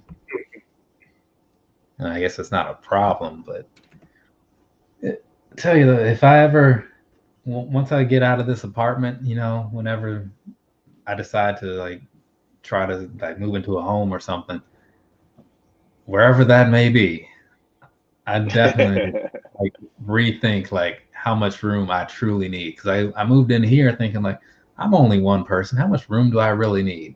Well, I didn't count on all these other guys here. So now that number is, or the amount of space I need is a little different, just a bit. Shoot. Yeah, it's always need your own space, your own room for shoes. Yeah, it's like because I'll see some people doing like their walkthroughs on Instagram, and they'll keep all theirs like in the basement or something. But you know how it is, like basements aren't a thing everywhere. No. I mean, out in Iowa, like a basement is like a sink, like everybody has one. But over here, nope, not at all. Let's see, what's it? So it's like Christmas all over again when you see a pair you haven't. Yeah, like I'll pull some things out, and it'll be my first time seeing it. Like this, because I had doing a review earlier. I'm not really like a big NMD guy, you know what I'm saying? But I had to pull this pair out earlier. It's just like beige, a little bit of black down here, and like white. I was like, man, this is a really, really nice colorway, like for as simple as it is, you know? And I'm like, I probably haven't worn these since like 2017, 2018, maybe. It's been a while, you know? But then I look at them like, I need to break these out at some point. And, you know, then next time I'm going out somewhere, going to the store or whatever, I just grab whatever is nearby. And I'm like, oh, I was supposed to wear these other things. I forgot about those. Yes. But I don't know. That's I mean, a lot. yeah, it is. I mean, again, like I say I should downsize a little bit, but if I do, it'll be like a very, very little bit, you know? It'll be like, I don't know. I mean, because I send some to my brother once in a while because he wears a size that I wear also. But Yeah, still. shoehead. No, he just likes, I mean, you know how like a pair of shoes can like brighten anybody's day? Yeah, so he whatever you said, he's like, oh, okay, thank Yeah. you. Whatever. Oh, okay. Right. And that's like, And because I don't know what he's been wearing, but like everything I've sent him, he's like, "Oh man, these things are so nice. I love this color. They're so comfortable." But it's been all Air Maxes, right? Yeah. Actually, yeah, it has been. Trying to think if I've sent him anything that wasn't, because it was like a 270, a Vapor Max 3, some Air Max 90, 2 pairs of Air Max 90s. Yeah. So he's got a pretty decent little lineup going on over there. Oh no, and a pair of React Element 87s, because I had bought them for a comparison review, and after the review was done, I gave them to him. So, okay. Because I told myself that I needed a brand new pair so I could do this review. You know, they were only like $80, $90 or something. You know, caught a sale on Finish Line or wherever. But you know, you tell yourself what you need to hear sometimes. That's the only time I be wanting to catch shoes like that is when they on sale. Like I still even tried a pair of those Presto Reacts though, man. And I heard they real. You still haven't? Still have. Man, let's see. Is the major? Oh shoot, I'm missing some comments over here. What? Because the StreamYard is being a little delayed. Give me 1 second. I'll get back to that though. Let's see. Homegrown said, already know I'm going to need a house with a separate room for my shoes. It's going to be comparable to a living room. Oh yeah, what's going on over here? And thinking about the future, it's like if I move, like, or when I move, like I'm getting all this stuff figured out firsthand. It's like, okay, I need this much space. I want this way. Let's see. King Kick 718, what is going on? Missed your message, you know, a little late on the things. React Prestos are pretty comfy as well. Yep. Probably tells his friends he never does buy shoes being related to his. Well, he probably does say that, honestly. I mean, he's like, yeah, because he knows I'm going to buy him stuff once in a while. I was supposed to send him a pair recently because today's his birthday. That didn't happen, but you know, he knows I'm good for it. So let's see. Is the major of the NOLA what the sneakers? Okay. Yeah, no. Oh, I ain't from New Orleans though. I'm Baton Rouge. Yeah, I was like, because at first I read that as this all single. I was like, what is he saying here? Yeah, he had a slow read it. Yeah. And I was like, I tell you, like, for a fact, if you want to think of anybody that's sneakerhead, like a real sneakerhead that's out here, that's a male or something, is Ron G to me. Like I just feel like he's the man when it comes to the sneakers. So I can't take that title. Yeah, I don't make much of any claims except for being the greatest shoe YouTuber out of Iowa. But you know, I've got a lot of competition there. You know what I mean? Nobody has come for me yet. So, and what's funny is like for the most part, I only know like all the people I know, like they're mostly like only the one person from that area, except for Chicago, because it seems like a whole bunch of people are from Chicago. But I don't know a whole lot of people in Atlanta outside of Homegrown Kicks who actually just popped up. I don't know anybody, too many people out of Charlotte. I know there's McFly and sometimes Optimistic. What the snake? Excuse me. Homegrown Kicks. What's going on? What's up? What's up, Homegrown? What's good, Homegrown? Not much, man. What's up? They got a couple out there. We're finding King Kicks.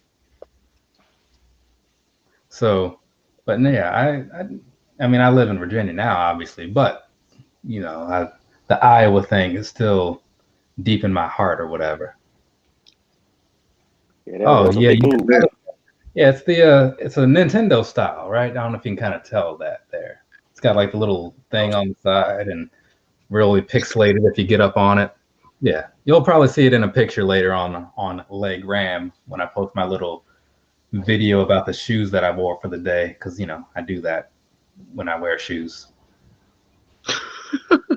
Hey, hit man hard. Yeah, man. Oh yeah, I remember that T-shirt in a review. I think he showed it off, and it would have been when was I unboxing a bunch of stuff? Yeah, it was like 8 or 9 videos ago, because you know you drop 1 million per week. Yeah, I can't even argue. I sat down to record 2 today, and I did that, but then I came back after buying these things and said, well, let me just record these other things since everything's still out.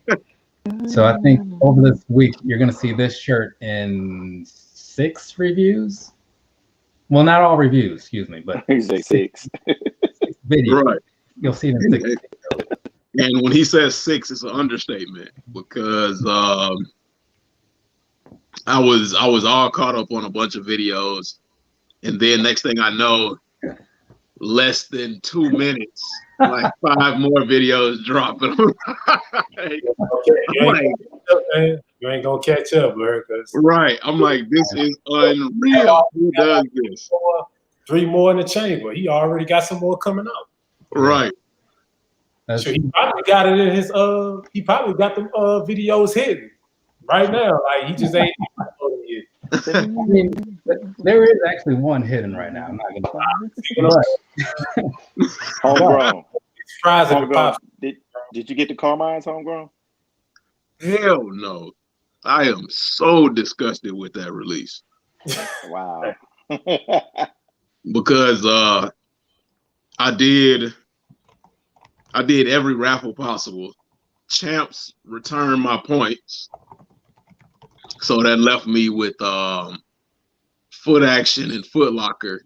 Hibbit wouldn't even let me enter the raffle because it kept popping up. You can't have like any symbols in your profile name, but I've never had symbols in my profile name. Then when it came down to, I think they did it like 550, 530 here. When they did like the reveals for Foot Locker and Foot Action, the whole app glitched. It kept flashing that little loading crap, and then it said error, and it did that the entire night. And then I even went back to the app the next day, and it still said error. So once it say error, I'm done. I'll be like, oh well, they ain't getting it. Yeah. Yeah. And right now, resale is sitting at $300, and my wallet, my brain, my body, and my mouth is saying, hell no. Yeah, because anybody want it, they better get it now. Because I think it's gonna go up a little bit, pop 380 probably. How limited they are, like. I'm not paying $300 for Pink Panther Carmine 6s. Yeah, I heard it's not so bad. I would imagine if you get it from the store and you don't like it, you at least only paid retail. Possibly had coupons. Well, I heard the Carmines on the StockX and stuff. I heard that they actually ain't trying to sell nobody the pink pairs. Like they won't sell the pink pairs, but they'll sell the ones with the white. I don't know how true it is though, but the only way I'll buy a pink pair of Carmine 6s is if I catch them at the outlet and they are like $90 or something. Other than that, I'm not doing it. Because if they're pink, I'm gonna have to go back and repaint the midsole. And then see that though. King Kick said foot stores haven't gotten all these shipments in yet, so yeah, I think they're gonna do another shipment on it, another drop on them. I mean, they always do. You know what I'm saying? Like they've been doing it all year. So, but those pairs that they sent, that the stores had to send back, they probably ain't gonna do nothing but repaint them and send them back out. Yeah. EW said I ball on the Pink Panther Carmine. Y'all crazy. Man, it wasn't no bigger than me, man. I had a 2014 pair. I don't care if it got Nike on the back, a Jordan sign on the back, hair on the back. I don't care. I wasn't getting it. We are discussion optimistic. Yeah, I'm just letting everybody else know. I did not care. Yeah, for me, I ain't never had a pair of the Carmine, so I was like, okay. You know, I never had a pair of the Carmine 6s. I was like, I'd like to add a little bit more of the history to my collection. So I mean, you know, anytime like a shoe of significant, you know, importance in the shoe line drops, I would prefer to have it. But in this instance, like, I was like, whatever. I got so aggravated by these apps and crap. I don't think about it because I'm pretty sure they got to have some type of restock or something going on. I think they will. I mean, they only sell so many at a time anyway, because just to like kind of keep themselves from being overworked, and because, you know, not everybody's really running at full capacity, and like as far as shipping or the other logistical related things or whatever. So that's why I think there's so many restocks. But at the end of the day, the biggest thing that I don't get is like, why are people buying these things anyway when the 6 is just like a terrible looking shoe? Yeah, it is. It is. I don't even like 6s right. For me, I never hit on restocks. Like I never get notifications or none of that. So restocks is just like an L on day one for me. And then when you do get it, you click on thing, it'd be like sold out. Right. Like, oh man, come on. Right. Because the bots sit and wait for the restocks too. So yeah. I could have gotten through on one, but because it was like, what was it? It was for the Indigos, because I clicked on the link and I saw that they were still adding the cart. And so then I said, Indigos. Homegrown. And I was like, well, I don't know what size he needs, but I know he said something about wanting these. So I sent it to you. And then, I don't know, I think by the time you got to it, it was a done deal. Yep. Yeah. It was a no-go by the time I got to it. That's why I'm so mad at the Indigos. Like, if somebody would have given me a pair for free, nah, I'm not even going to go that far. I mean, I That's feel all like, wearing, but I don't know. I'm kind of wondering now. It's like when people start buying, if people buy those years later or however long later, because they're supposed to kind of change over time. I wonder if they're going to want to, because what they get in the mail might not be what they were originally expecting. You know what I'm saying? Yeah. It's not like the Wings 12s where you have to do something to make it look different. Those just kind of, they just let Father Time take its toll or whatever. Yeah, those indigos are following the script of McFly. Wear your shoes. Let's see. Yeah, so come on, the first shoe Jordan won a title in. It's the history of this. Oh, I mean, I get that. Like, and as I always say, I can respect the history and legacy of different things. I personally do not care about it, and that it's out there. So, like, the 12 is my favorite, not because of anything he may have done in it, but because it's the first one that appealed to me. And the 6, that's just very low because I don't like the tongue, for one. And I think there's something else about it that I'm not a huge fan of. But I wouldn't say it's like I guess I won't say it's the worst Jordan, because I've seen some other ones, like, I don't know what the numbers are, but somewhere between like 15 and the 20s, there's stuff in there that is just like mind blowing. I'm just like, what is that? 12s and 13s are EW's top 2. All right, not bad. I know the 13s are pretty popular. The 14s seem to be like I don't want to say they're popular, but it seems they're like miss. Not uncommon. Like somebody says like that they like 14s. It's usually like in their top. It's not normally their top 1, but it's like in the top like 5. It's like it's in the running. Yeah. 14s are one of those shoes where they just exist. Like nobody hates them and nobody like gets overly excited. But every now and then you'll see like. Okay. We're gonna end on that cliffhanger.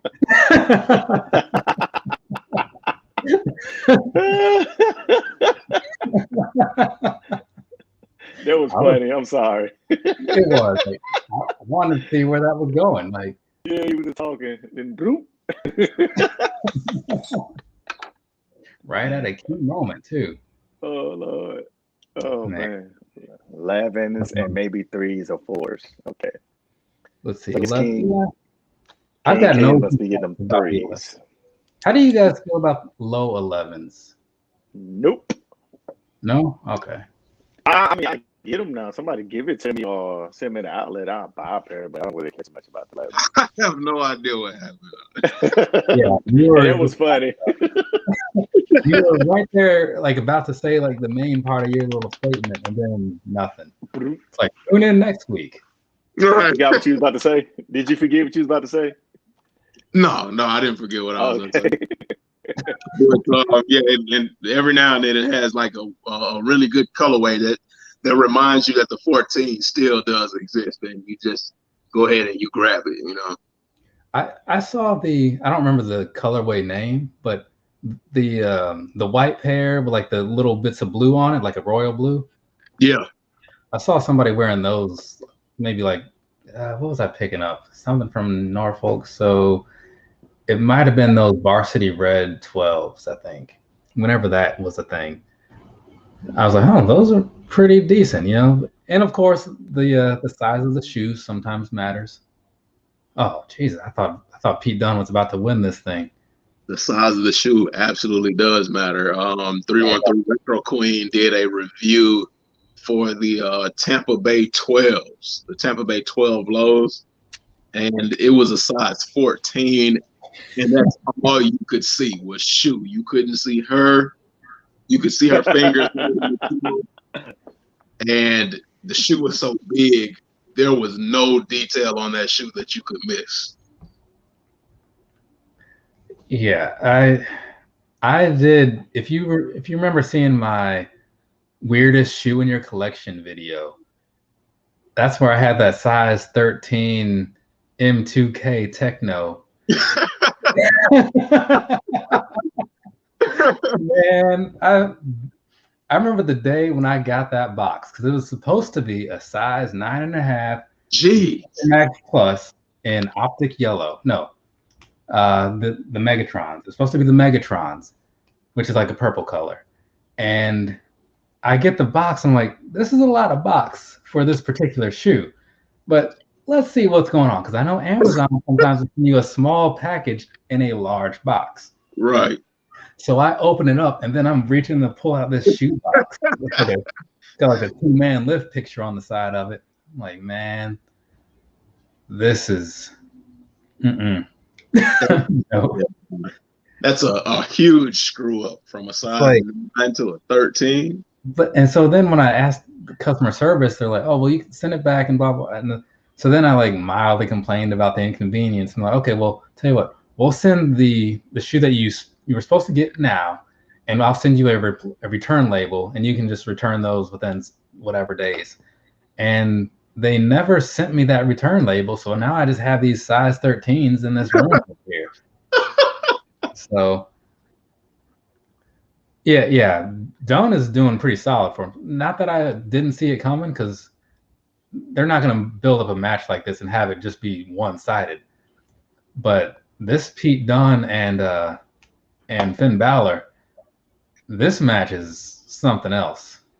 I'm definitely going to be rewatching this one again when I can actually pay attention to it. But I'm cool with it so far. But yeah, man, I don't. That shoe, it's actually a nice shoe too. It's like good quality and stuff. It's gotta be the shoe that. Yeah, they put all the material on it, but like, it's just, man, if they had accidentally sent me a 9.5 of that, I don't think I really would have complained necessarily. You're right. Unless the price difference was not in my favor. Because my first pair of Kobe's, that's how I got them.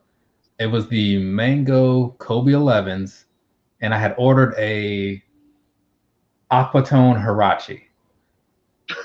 So imagine my surprise when I'm expecting this orange Nike box, and I see the black and white, like the Kobe logo thing on it. And I'm just like, wait a second. What's going on here? Right.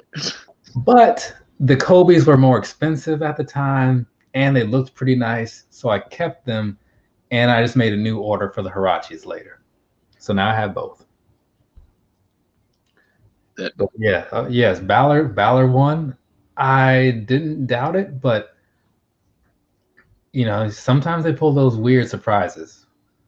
But I mean, this is one of those cases where even though Pete Dunne lost, like, it doesn't take anything away from Pete Dunne because this is Finn freaking Balor.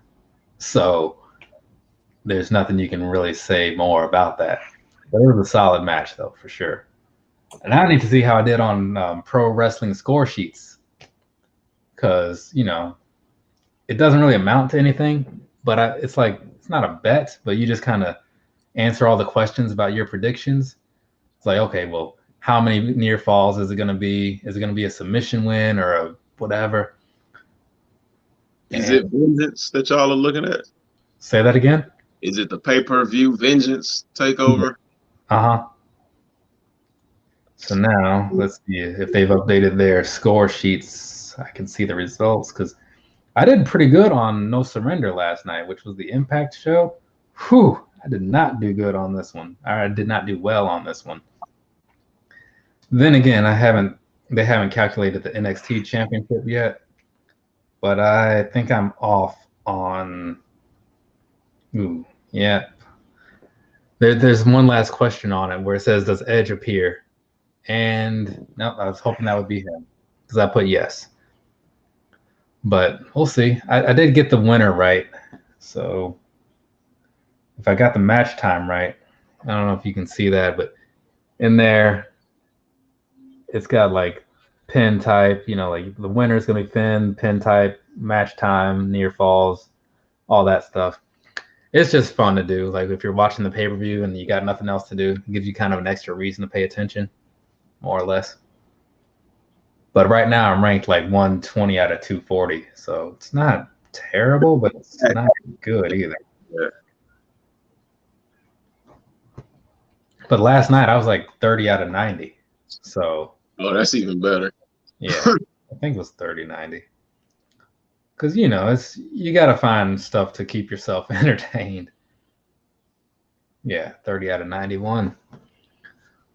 But and now here comes the Undisputed Era. I need to get one of those guys still. Kyle O'Reilly. If any of you guys see a Kyle O'Reilly in your Targets or Walmarts, make that known to me, please. Kyle O'Reilly. Okay. Kyle O'Reilly? Yeah. I got you. I know I say this as if you guys are, oh yeah, Kyle O'Reilly. Got it. No problem.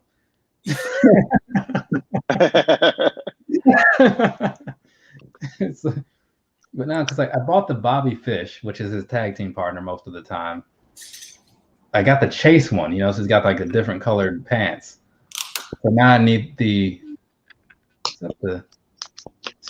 Chase of him to go with it. I'm starting to learn that when I see these figures, to buy them, because in my area waiting 12 hours and they'll be gone, because apparently there's somebody in my area that absolutely loves wrestling figures, and the shelf will be full, and then 12 hours later the space will be completely empty. Yeah, I'm familiar with that. Like I go in there and I buy stuff just all the time, just buying stuff. Wait, is Finn?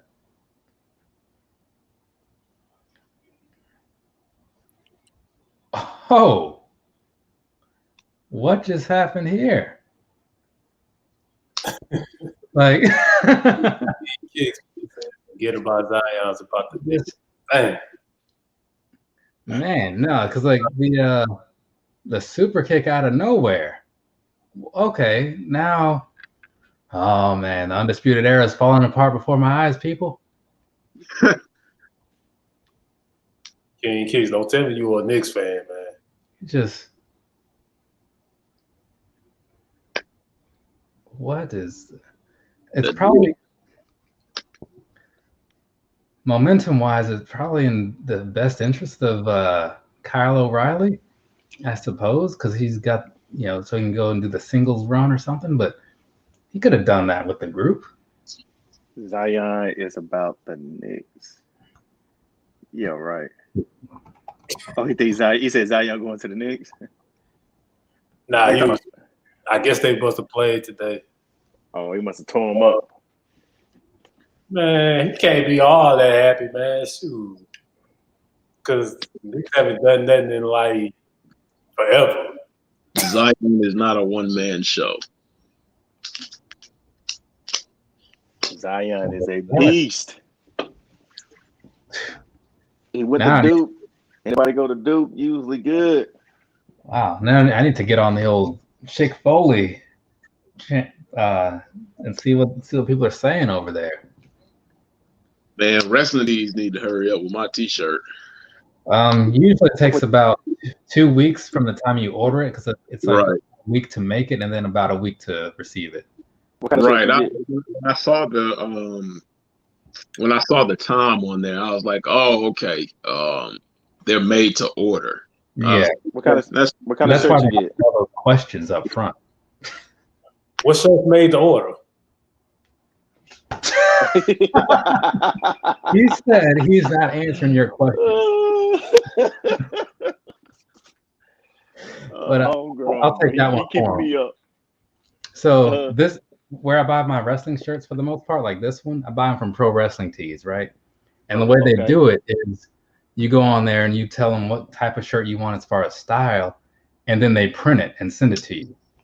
Oh, okay. So it's like my tank tops and stuff. Like when I picked this one, it's like, do you want a tank top? Do you want like a tall tee? Do you want V-neck? Do you want the women's cut? Do you want the youth cut? What do you want?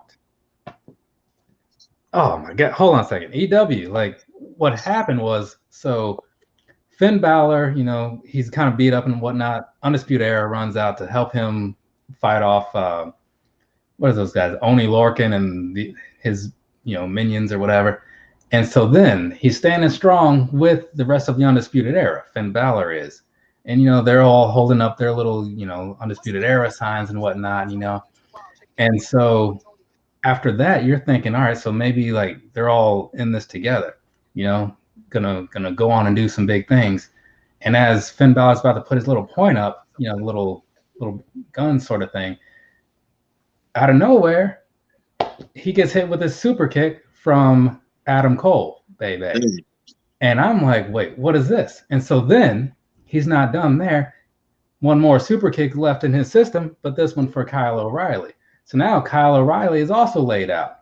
Meanwhile, Broderick Strong is like, what's going on here? Like, what's happened, people? And so he's left standing in the ring, just bewildered by this whole string of events, much like the whole NXT universe, probably. And there you go.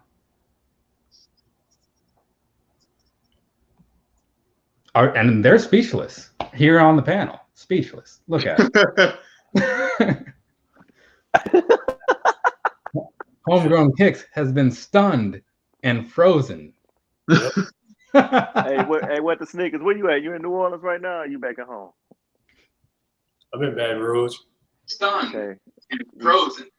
I need them Griffiths tomorrow, bro. I know you got them.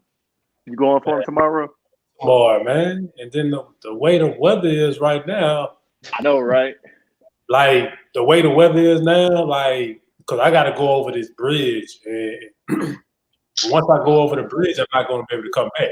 So don't go over that bridge. Yeah, like, I'm not going to be able to get a chance to even go over and try to pick it. Like I'm going to be messed up. Are you getting them, or you already got them? Nah, I ain't got them. Okay. So I'm gonna try on the sneakers app tomorrow. Yeah, I'm gonna try on sneakers app. Even them things 170, man. I was like, dang. What are those? Griffey, freshwater Griffey. What was the price before? Like in I thought that was gonna be about 140. Heck no. Yeah, I mean that's how most of the shoes that haven't been, you know, like the Air Raids and other shoes. I thought it'd be about 140, but I wouldn't put that type of shoe against with no Air Raid. But you know, those come out tomorrow too. What come out tomorrow? The Barclays. Oh, the white Barclays. Oh, I don't want them. They trying to get in my pockets, man. I need both of them. You like the white ones?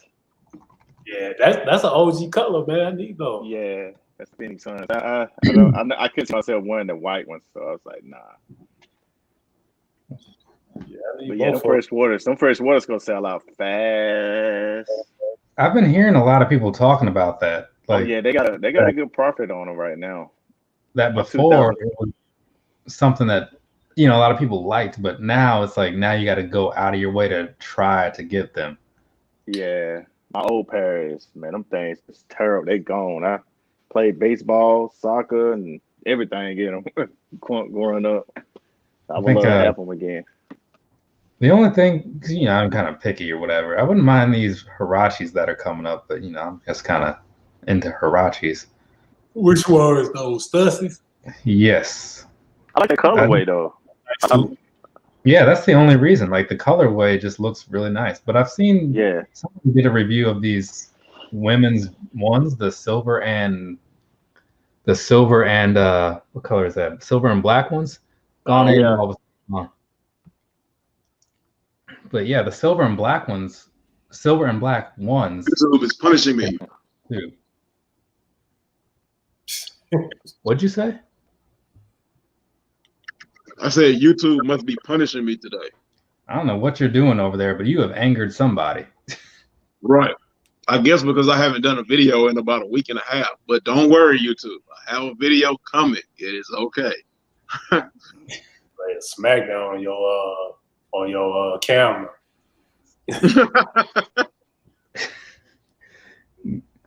Yeah, back like he never left, right? Just gonna pretend that didn't happen. Hey, well, man, what you came in here for, man? Because I know you got problems. Hey, I can't come in here and chop up with y'all. What's up, boy? I mean, I can leave. You know what I mean? What's up, A1? Man, I can't call it, man. Just chilling, relaxing. You know, I come in here, you know what I'm saying, trying to support, you know what I'm saying, shoes up, sleep down, and I get with the sneakers on my neck already. It's Valentine's Day, sir. Hey, man, I think got his A1 must got his ass whooped in Call of Duty. That's probably why he jumped on. I ain't play Call of Duty today, bro. I play wrestling. Man, we just want to see those trophy room ones you picked up. That's all. Who? Man. Not me, sir. No. Looks like Oh man. Hey, I mean, I got 1,000 hats. Y'all want to choose another one? I mean, I just chose the first one I saw. I turned around and grabbed one. That's all I did. Damn, AWOL, you just got on the panel. They going at you. You know what I'm saying? Like, God dang. Hold on, man. Hold on. Hold on. Let me change my hat, bro. Let me change my hat. God dang. Animosity towards Yankees and Boston. Like, I don't know, man. I don't know the history like that because I don't really watch baseball like that. Well, as told by Shoes Up, baseball sucks. Is this better? Is this better? You said, oh, hey. Wow. Terrible. They wasted no time. No time, bro. Right. That was the quickest response ever. Yeah. Real talk. But, they're good now, though. They seem okay with this. So, wow. All right. My bad. I didn't know why I was there. I'm sorry. You know what I mean? So are you doing that hat battle with Jeezy? You and the other Jeezy? Jeezy don't want no smoke with me. Jeezy don't want no smoke with me. I'm saying right now. So he ain't asked me to do anything. So, but he didn't want no smoke. Because I know you guys have an extensive collection. Oh, that's gonna be the next battle. Shoes up, sleeves down. I mean, that's what people were talking about. So we'll see what happens. Because I think somebody else chimed in on there too. Was it chaotic? I don't know. Somebody else did. It was like a week ago or something. But I just saw like the two Jeezys were like had mentioned it, and other people jumped in. I think maybe even Kicknology too. I don't know if he was trying to be in it, but I think he just wanted to see how it all played out. But still, it's got some interest though. So might have to see about that. Talk to Jeezy, see what they're trying to do. Redemption match against Optimistic though, because I don't appreciate him. But yeah, boy, I done swept you one time. You don't want none. And look. Oh, so sweet. I got all the belts, bro. All the belts. Going up against what sneakers like going up against my 10-year-old. It's gonna be an easy dub, bro. Oh wow! You know what I mean? That's an easy dub without even trying. You know what I'm saying? Hey, Wall, I got a question in the chat for you. 3 favorite Jordan silhouettes. 13, 11, and 10s. That's an interesting pick though. 13 is my favorite silhouette. But you don't never hear most people say anything about the 10s though. Yeah, I was about to say that. Yeah. I will hear people compliment them for their comfort, but I don't hear a lot of people saying that they're really into them though. You know what I'm saying? But everybody's quick to say, like, if you talk about Jordan comfort, the 10s always come into the conversation. Yeah, 9s are very comfort too. Yeah, I picked up a couple 9s recently. Like, well, yeah, just the two, the University Gold and the University Blue. Who knows? The 9s might be your favorite Jordan silhouette. No. All right. No. I can tell you right now, it is not. That spot is locked down. Top 3 for me, 12, 7s, 5s. Not the most popular picks, I get it, but that's how it is.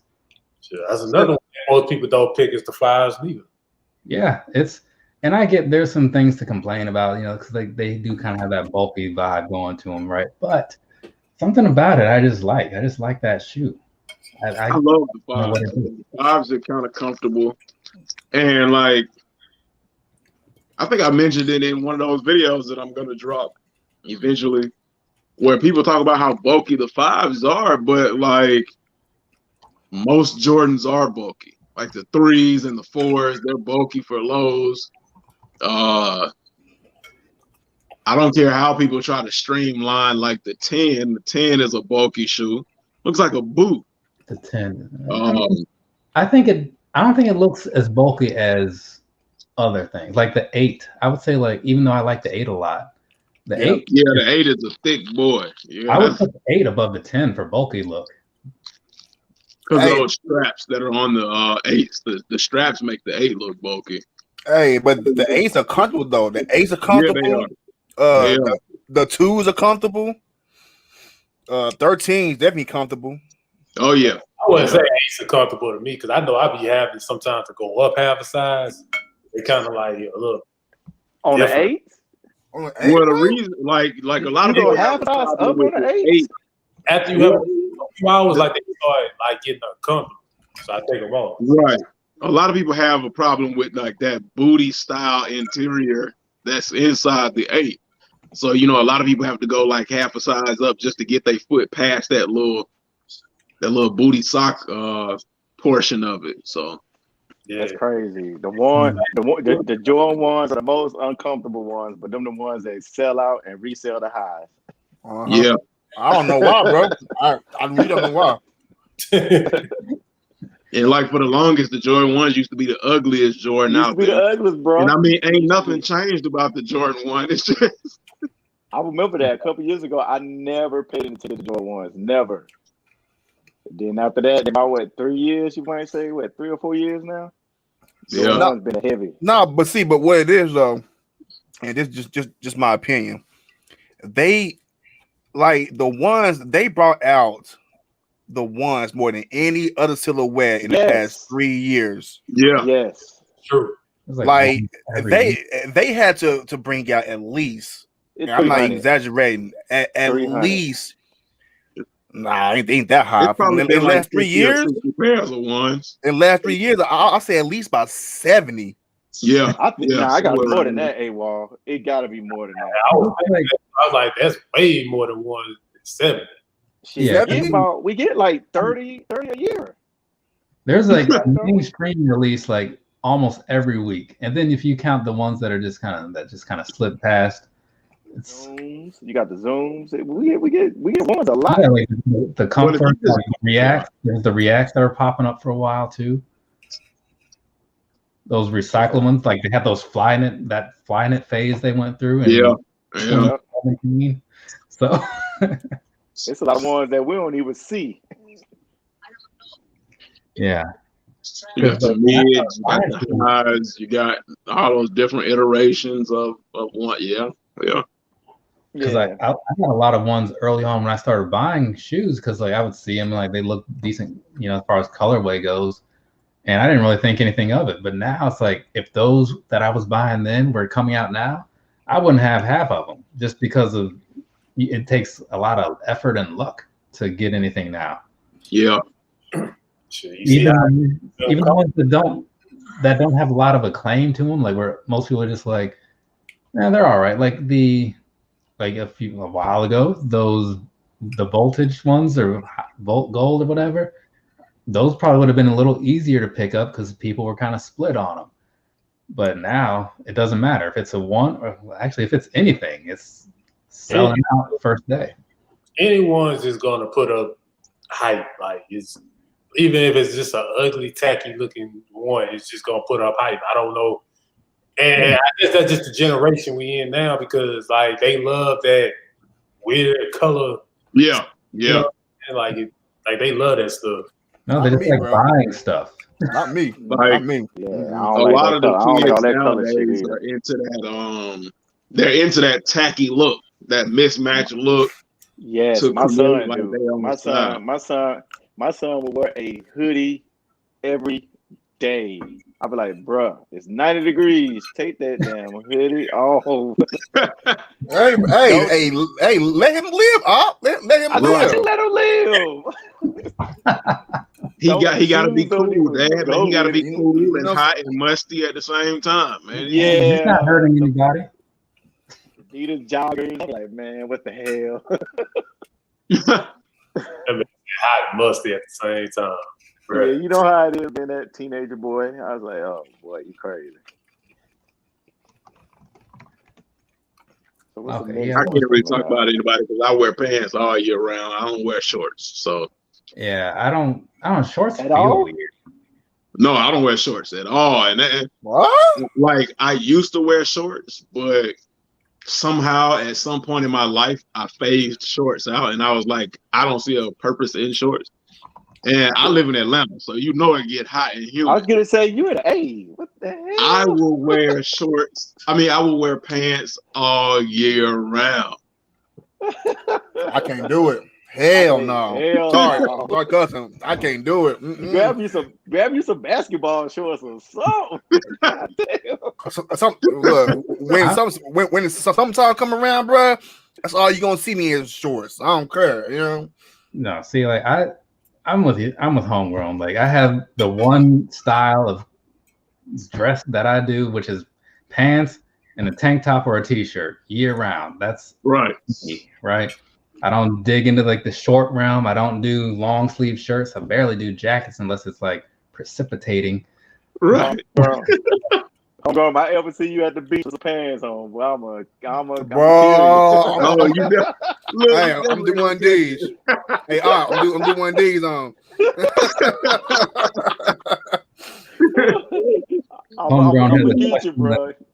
Homegrown, you got a question in the chat there. Oh, go ahead. My bad. Some sneakers don't go right with jeans. So how you make it work? Lows. I guess it just works with the type of person I am. I don't know. Yeah. Like give me a shoe that don't work with jeans, for instance. And 13 lows. Lows. Oh well, I do have a pair of 13 lows, and I have worn them with jeans. Oh Lord. As a matter of fact, I got those. I'm laughing at EW said 13 lows or whatever those were in that platinum series. And he does say you play basketball with jeans on. Well, see, you ain't got to worry about that because Homegrown don't get on the court. So I don't have to worry about that. That'd be funny, bro. That'd be so funny. But if I were to play on the basketball court with jeans on and I fall, best believe I won't scrape my knees because the jeans will keep me safe. Oh my God! Here he go. If he fall, bro, the jeans is gonna protect him. Yeah, it will protect you. Right? You ain't gonna be able to dribble your legs. Jesus. So I guess we'll just both be out there. If there's some sneaker con in Atlanta and we're meeting somebody for lunch afterwards, we'll both just be out there hot in our pants. Like I think my body has adjusted to wearing jeans all year round. So I think the only pair of lows I actually have in my collection are like those pure platinum 13 lows and those Toro 14s. I haven't worn the Toro 14s, so I don't have to worry about that problem. But those pure platinum, they're looking pretty good. Yeah, I can't even picture a 13 low. Have I seen one lately? The jeans might rip, then he'll have a crackhead short. It's pretty funny. Like 13 lows and 14 lows, you gotta rock some shorts with Let me them. see if I can find them 13 lows. Let me see. Because even if you try to cuff them mugs up, they still ain't gonna look right. Oh, okay. That's what I'm saying, bro. Wait. And don't wear no jeans that's baggy. I don't like that, dog. Yeah. Be wearing them baggy jeans instead of cover up the whole shoe, not part of the shoe, the whole shoe, like down to the front of the laces. Yeah. Hey man, people do what they do, you know. I just let them have at it. Yeah, once I started looking up 13 lows, then they all started coming back to me. I'm like, okay, because sometimes like a low will look very different from the normal, but these are at least close. But something like me, like as much as I like 12s, low is so freaking weird to me. I don't know what it is. It just doesn't look right. I don't know what you guys think. Maybe you agree, but 12 lows, it's just. I'm glad they don't come out very often because, like, if they did, I'd probably buy them because it's a 12, but I wouldn't be happy about it. Yeah, 12 lows. Like the only 12 lows that I like, I ain't gonna lie, it's the one that's coming up for Easter. It's like that blue and white. Yes, it's so unique looking. I like it. You know, like, that does work. Something about those work just fine. Now you remember when they tried to do those 7 lows when they did the Bordeaux? Yeah, I forgot about that. Yeah, bro, I was like, man, now y'all reaching now. Y'all reaching. I forgot about those 7 lows. Hey, no, I was born in the 80s. I was born in 82, sir. Yeah, I don't know what he's going by there. Like, what were you basing that on, King Kicks? Because you seem to be very wrong in that particular instance. Yeah. She got homegirl. What you got over there? Oh, those? These are the only, like, those fire too. Lows other than the 14s. And 31, 32, 33. Yo. What up, man? What's happening? Yo, boy, look at this dude here. Boy, this dude here, bro. This dude man. Hey, Trey, you are still in Florida, bro? You still in Florida? Heck no, bro. I'm at the crib. Hey, man, man. Optimistic. I know I said I wasn't gonna do it, man. Oh, you did it. You let me down, bro. You let me down. Optimistic man. Hey, bro. Hey. I got both of them. It's still right here. I got both of them, bro. And the joint time. Look at that. The joint time way better. Yeah. You bugging. You tripping. Stop that, Al. Oh, that's going on, bro. I'm not gonna lie. 2014. I like the 2014s better, bro. I like the 2014s better. Why? Why? Because, bro, this is like this is like a darker red, bro. Material wise, yeah. I ain't getting no pink pair. I don't. But yeah, shoes up, man. What's happening, bro? What's going on, bro? Hey, man, this just sitting around, just seeing who shows up and talking about whatever people want to talk about. So, you know, how's everything going on with you? Oh, that's what the sneakers. Yeah. Yeah. I'm cooling, bro. I'm literally cooling, and it's freezing. It's snowing in Texas right now. Man, yeah. That kicks up. I was talking to man, what's going on, man? DX was in here earlier talking about the weather over in Texas. That's who it was. Yeah, you guys can have that. Hey, it's really like it's snowing down here right now. Yeah, it's snowing. It's like 9 degrees here. Like it's 9 degrees there? 9 degrees, sir. So the snow done went that way. So y'all getting the snow now? Yeah, man. Yeah, good. Yeah, it's glad it left us. Golly. Man, I'm just hoping this. I'm done with cold weather. As long as our temperature stays up high enough, we'll be good over here. We're sending out a cool 36. I'm out tomorrow. I don't know where that cold front came from, that cold weather came from, but he's gonna take that stuff back. That's what I said on my IG, brother, man. Y'all can keep this, bro. Cause this ain't it, man. Man, bruh, I've been turning up this whole weekend, bruh. In the cold. What's the next shoe? Like it worn out. Them UNC one. You already know what mine is. You said what? I'm waiting till. That's how long? You're not getting that down? I don't know. I mean, I don't know what was all dropping like that's coming. Well, no, the fresh waters. Nah, I need the fresh waters tomorrow. No, tomorrow. That's fresh waters, and then I don't know if I'm gonna get them. I got like, the South Beaches. Like the only shoes I'm getting this year is only 6. I think it's the fresh waters. It's those Kevin Martin 13s, the Raging Bulls. I got the Carmines, the UNC 1s, the UNC 4s, and the Cool Grays. 11s. So LeBron got the South Beaches coming back out? Or that, just to have those, you know what I'm saying? That's what I heard. That's what I heard. Yeah, they bring it back out. South Beaches was supposed to be dropping. This week? I don't know if it's this week, but it's sometime this year. It might have been pushed back like everything else. Okay. It was a red Christmas pair that was supposed to drop during the holidays last year, but it didn't drop. Yeah, you got the fresh waters tomorrow. You got the fresh water. I don't know if I'm getting them. Zooms. Then you got the all the dunks. I ain't capping, bro. I promise you that. That's so far. Like that's only. Yeah, I'm retired, bro. This is my retirement year. This is for sure my retirement year. Man, shut your line ass up. He's only February. I'm not lying. No, because you said that you were working on your last like 10 Jordans a while ago, and you only have a couple more, right? And you just got the Carmine. Right. I only got like, bruh, that's what I'm saying. I got these I don't know. Yeah, thank you. You don't know. I don't know.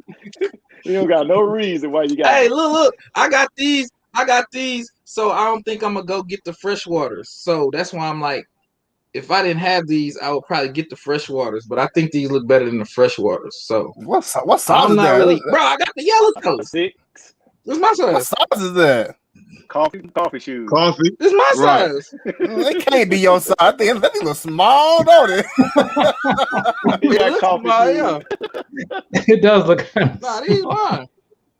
I wore these like 2 days ago. I wore these like 2 days ago, bro. Do my own foots in them. You feel me? Yeah, like E-Dubs in April. It's gonna be a lot of. They got a lot of shoes coming out of April. A lot. Yeah, EW1 was saying that. Yes. I ain't seen that lineup in April. I ain't seen that. Yeah, they got all of that low April lineup. I ain't even looking. That's what I'm saying. Like I read, I told y'all, man, I really don't care about shoes no more, or hardly. Got them Zoom. I like them. The only shoe that I was really advocating for was these, and I got them. That's the only shoe that I was like, bro, I need those. This was the only one. Other than this, this is the only shoe y'all heard me consistently say that I need. The big old bulky Reeboks. Hey, watch your mouth. Yeah. Hey, man. Not too much, man. Optimistic, bro. I can't do Reeboks, man. They're so big. These are my babies. Man, you talking about big, but you got a bunch of dunks. Dunks, they're not bro, big. I got all them dunks, and them things is fluffy. All of them fluffy. They fluffy. It's the tongue. You talking about the SBs? The SBs or the tongue? They're not big though. Man, the whole shoe is fluffy, bro. Especially if we talking about a hot top. Okay, well, good. Well, thanks for saying that. So when a dunk come out that you don't need, you let me get it. What? He said, "See what happens when you put a boss hat on." I don't do dunk. Hey, just put a Pittsburgh hat on like King Kicks got on. Then he'll leave you alone. Bro, I ain't got no Pittsburgh hat. I need to get one. You don't got no Pittsburgh hat? Bro, I be trying to get it, bro. They be selling out too fast, bro. I mean, you know me, man. I like the UV to be pink or some different colors. So I'm different. Bruh. You know what I'm saying? I'm like, hey, well, I ain't really been buying no shoes. I've been buying collecting other stuff, bro. See, I just got this starter jacket, bro. Oh yeah, that's nice. That is nice. That is nice. I got a bunch of starter jackets, bro. Time to collect other stuff. Yes, because I do see some stuff that like that every now and then. That is pretty nice, but again, it's like I don't wear jackets, so I'm just like, if I did, if I did. But I started to man, I started to pick up a lot of hoodies. Man, I don't need no more hoodies. Yeah, I got too many hoodies. I done supported so many hoodies, but I got to get something for Money Fresh. I don't know if y'all know him or not. Money Fresh got a dope clothing line. I picked up that sample I&D hoodie that they dropped last week.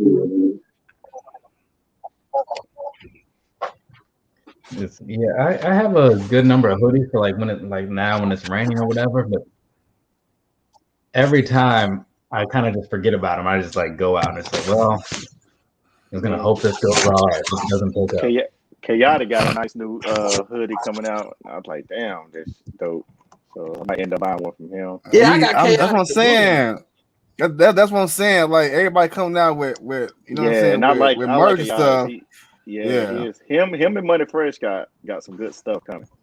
I haven't seen none of that stuff. It's especially Kayada. Yeah, I ain't seen none of his hoodies. Money Fresh might be the top to me. That's just my opinion. He's really got a nice clothing thing going on. No, man. Hey, Money Fresh got a lot of nice tees. I ain't got none of his hoodies yet. You see this chat or this message there, Trey J? We both know Trey J. Going to pull. I ain't got no shoes. Hey, man, I ain't got no shoes, bro. I ain't been buying no shoes, no cap, man. I swear. I know they don't believe it. I ain't been buying no shoes, bro. No, that's not for real. I ain't been buying no shoes. I got 17 more pair of shoes to get, and I'll probably never buy another shoe. Man, I'm done, bro. I'm done. Okay. I'm retired. Man, Cuzzo is too expensive, man. I'm sorry. Cuzzo clothing. They too expensive. Oh, that's what it's called? Oh, okay. Yeah. I'll probably grab something. That's a person? Yeah, that's what it's called. Yeah, I wasn't sure. I was like, the first time I saw Cuzzo clothing line was in a Mike Rich video. They got some decent stuff. I haven't really dove deep into it, but they got some pretty decent looking stuff from what I've seen. Let me check them out right quick. I gotta check them out, man. That's a nice name. It's creative. No cap. Yeah, I always see somebody will say they'll do a video and talk about whatever they picked up from some brand new company or whatever.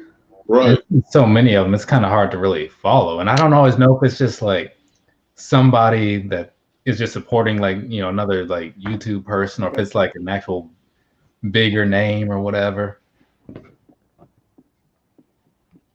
All right, got some nice stuff. You got the joggers with it too. Yeah, I like to support people I know at least one time, but I got to see something I like. I ain't just gonna buy something because you the homie. Come on, man. Yeah, at the end of the day, it is still your money, so you gotta make sure. Yeah, I gotta see something I like. It don't matter if I gotta scroll up for 19 hours. If I see something I like, boom, I buy that. But AWOL just put out a hat that says "You tripping." I'm gonna be like, nigga, you tripping, trying to get me to buy this.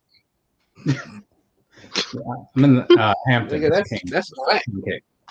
Dang, man, hey, it's a little bit too high. You need to go down on the prices. Golly.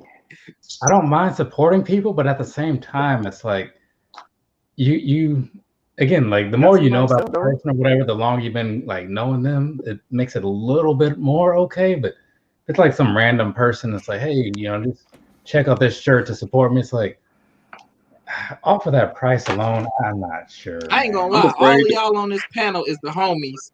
I got a line of custom sombreros coming out. I need everybody to buy one. They're gonna be $25 a piece. Hey, Trey J, man, I'm gonna stop the shit out of you. You got this shit.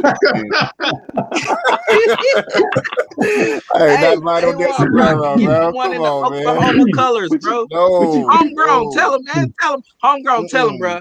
Hey, homegrown, like, man, I can't do it. Y'all want one? Y'all want one?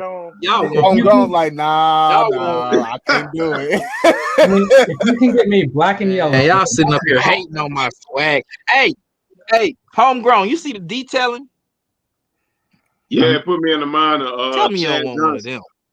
I'm saying though, if you have black and yellow and a matching poncho, I will consider it. Yeah, bro. And get out there.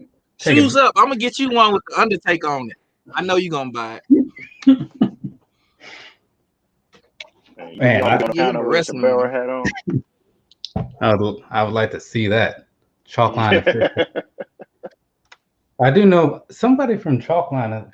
Was it Chad? Like, I think he follows me on Instagram because the whole wrestling thing. But yeah, I've seen a lot of their stuff. Mostly like the shorts. I hear their shorts are like some really good quality. But I mean, I obviously wouldn't know. So right. Yeah, but you don't wear shorts. Nope. Nope. Not doing it. Didn't even think about that dynamic. But we're no shorts right now, anyways. Yeah, it seems like shit, I do. Way too cold out here. Hey, well, you was not wearing no shorts. I'm sure I wear shit right now. Hey, it's so cold outside, bro. I went and took my dog outside to go use the restroom. The dog was whining and then fell over. You know what I'm saying? Oh, for real? It's so cold, bro. I would have been laughing. It's so cold. Like my dog was really whining, crying, whatever. And then once he got outside, it walked a few, and then it just flopped over. Basically, you had a dog popsicle. You didn't even really say the fact that he was. I seen a rabbit do that. Yeah, dog was cussing you out. That's what he was doing. Yeah, my dog was like, bro, you tripping, bro. It's too cold here. Yeah, facts. My dog was like, bro, you tripping right now. Yeah, here like, and use the restroom. Degrees. She probably like 9 degrees. Oh hell no! Get me back in his house. I seen a rabbit fall over one time. That was the funniest thing I ever seen. Get me back in his house. Yeah. My dog was like, bro, my dog was like, bro, I'm using the restroom inside this house. Ain't nothing you gonna do about it. Clean it up. You know what I'm saying? I'm a house dog. Get me back in the house. See, Shoes Up got a picture on the beach with some jeans on. Yeah, because like a natural thing, man. I will be able to wear jeans on the beach. Dress. Period. I'm not.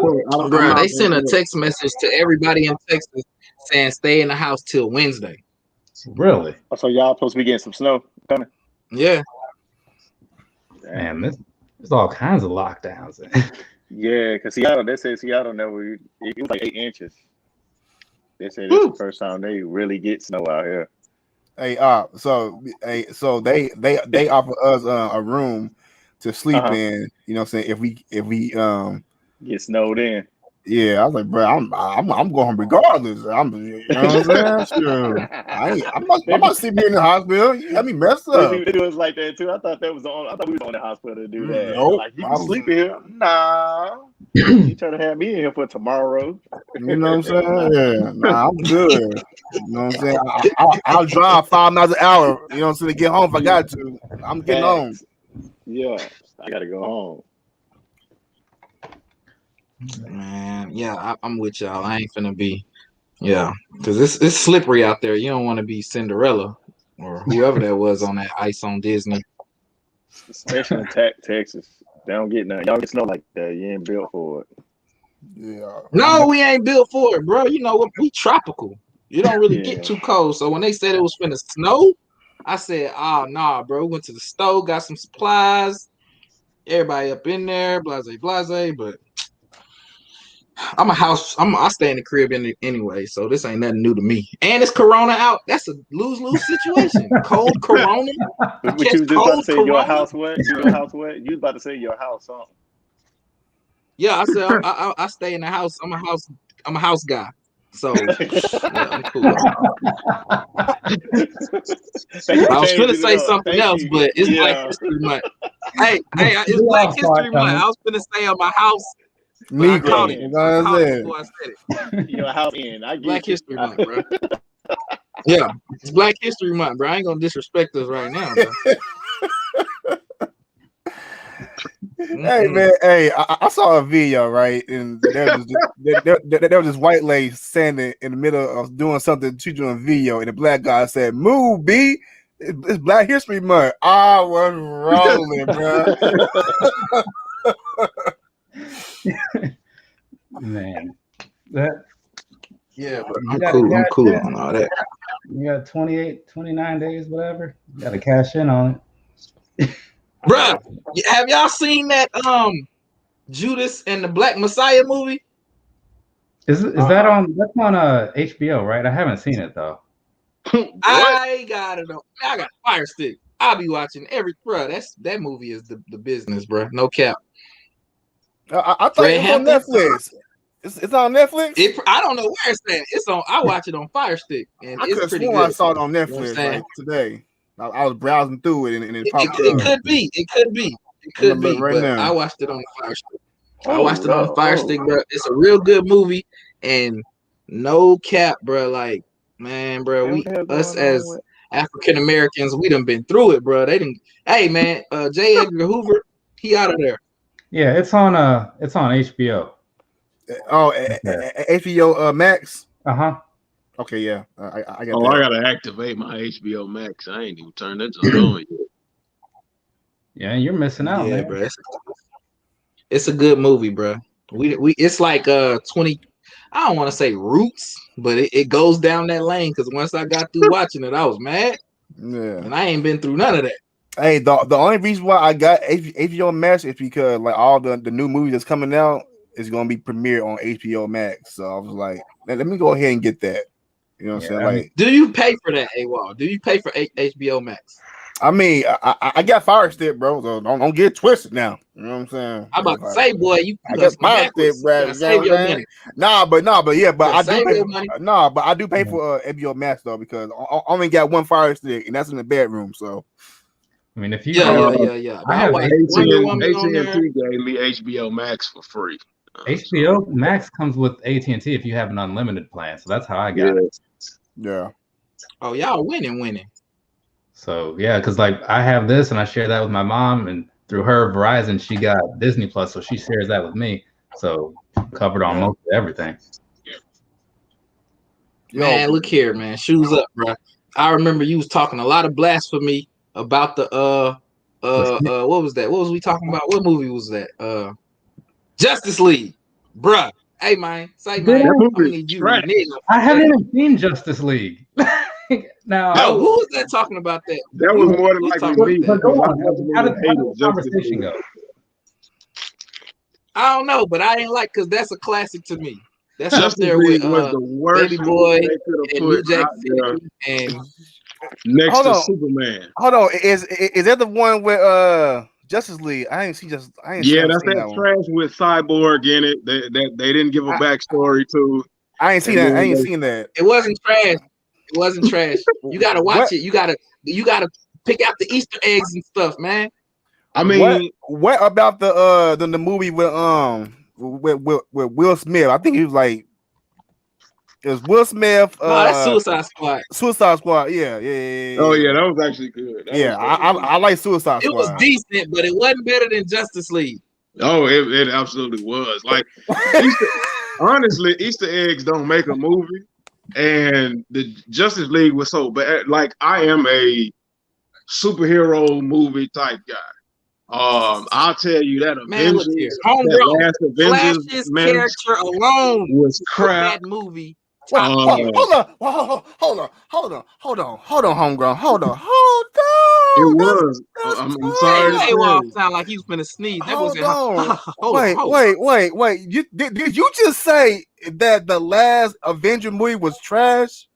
Yes. It was horrible. No, I said Flash's character alone put that movie at top tier. Sleep, bro.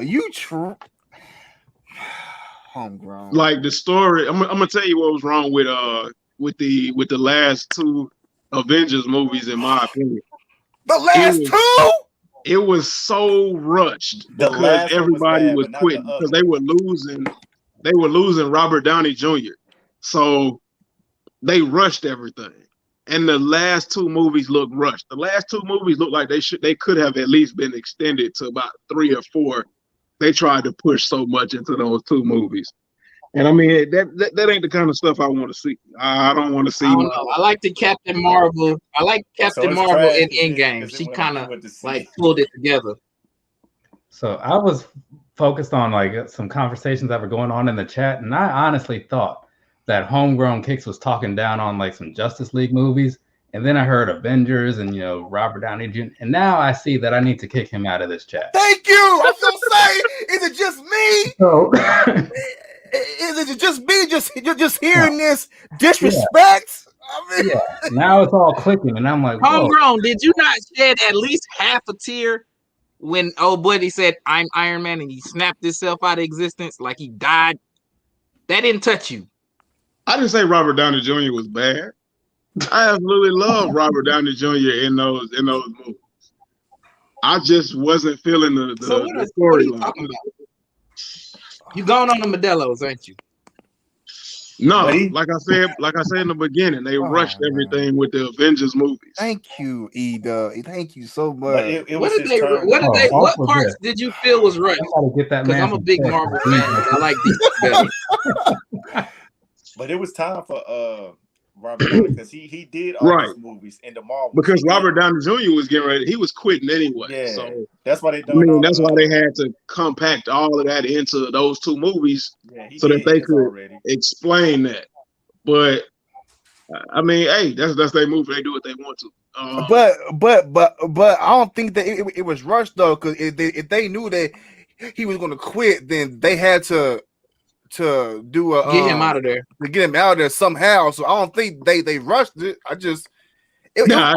Overall, man, I get it that movie a 9.5 out of 10. It seems like they've been setting it up like that they were going to do those two as the last ones for years. Like I never said like the movie wasn't good. Like the effects and all that about the movie was good. I wasn't really feeling the story all too much. You were that one guy in the middle of the theater just sitting there all pouting while everyone else, like, No, I watched it. But I like the first one better than I like the second one. Man, Homegrown, you didn't get a rush when Captain Marvel came and was like wrecking everything, bro. I was like, yeah, come on, man. She was giving Thanos. Exactly, hey, she had hands for Thanos, bro. She was beating him up for a little while. Hey, Trey, bro. I jumped up and down whenever I saw that thing come out of the sky. I knew it was her, bro. I was like, that's Captain Marvel right there, boy. She pissed. I mean, the first thing she did was destroy his ship. Yeah, man, come on, that was classic. By herself, you know what I'm saying? Yeah, but hey, the best part. Hey, look. We all looked at this part of the movie and didn't think nothing about it. When old buddy brought everybody back, and the first person that walked out of the portal was Black Panther. I knew it was finna go down. Boy, I knew it was finna go down, bro. Hey, I swear to God, a tear came in my eye, bro. I saw that, bro. Oh, I was like, no, yo, sensitive ass. I was like, Black Panther bad, baby. Bro, he walked through there, the bro. first one that came out the thing, bro. Bro, come on, man. He's the first one out the gate, bro. That's not an indictment on the Marvel movie. That's an indictment on how good Black Panther was. But Captain Marvel, but she's supposed to be in like the beast though. She got whooped by Thanos, man. Nah, she did. Not really. Yes, she did. Yes, not she really, did, bro. Optimistic, bro. See, I know what's wrong with Optimistic. He put people to sleep for a living. Somebody said Endgame was a clusterfuck with all the stuff they put in there. Too much stuff in one movie. That's what I was saying. That's basically what I was saying. They put way too much in one movie trying to get it done. Was great. The Endgame was real good. Yeah, But I'm Endgame was real good, bro. Homegrown, bro. I don't know what you on tonight. Oh, you know what? It's in his name. He homegrown. Hey, right, my King Kick said, whatever it is, let's put it on the street. But it's supposed to be two. Though. It's a man Captain Marvel too. I wonder are they go add that one on? Yeah, I thought he was a guy. Yeah, it's a guy. Yeah, in the cartoons, it's two of them. It's a woman and it's a dude. No, I can't see them. I just can't see them bringing the dude. You know, probably won't because they don't move to phase 4 now.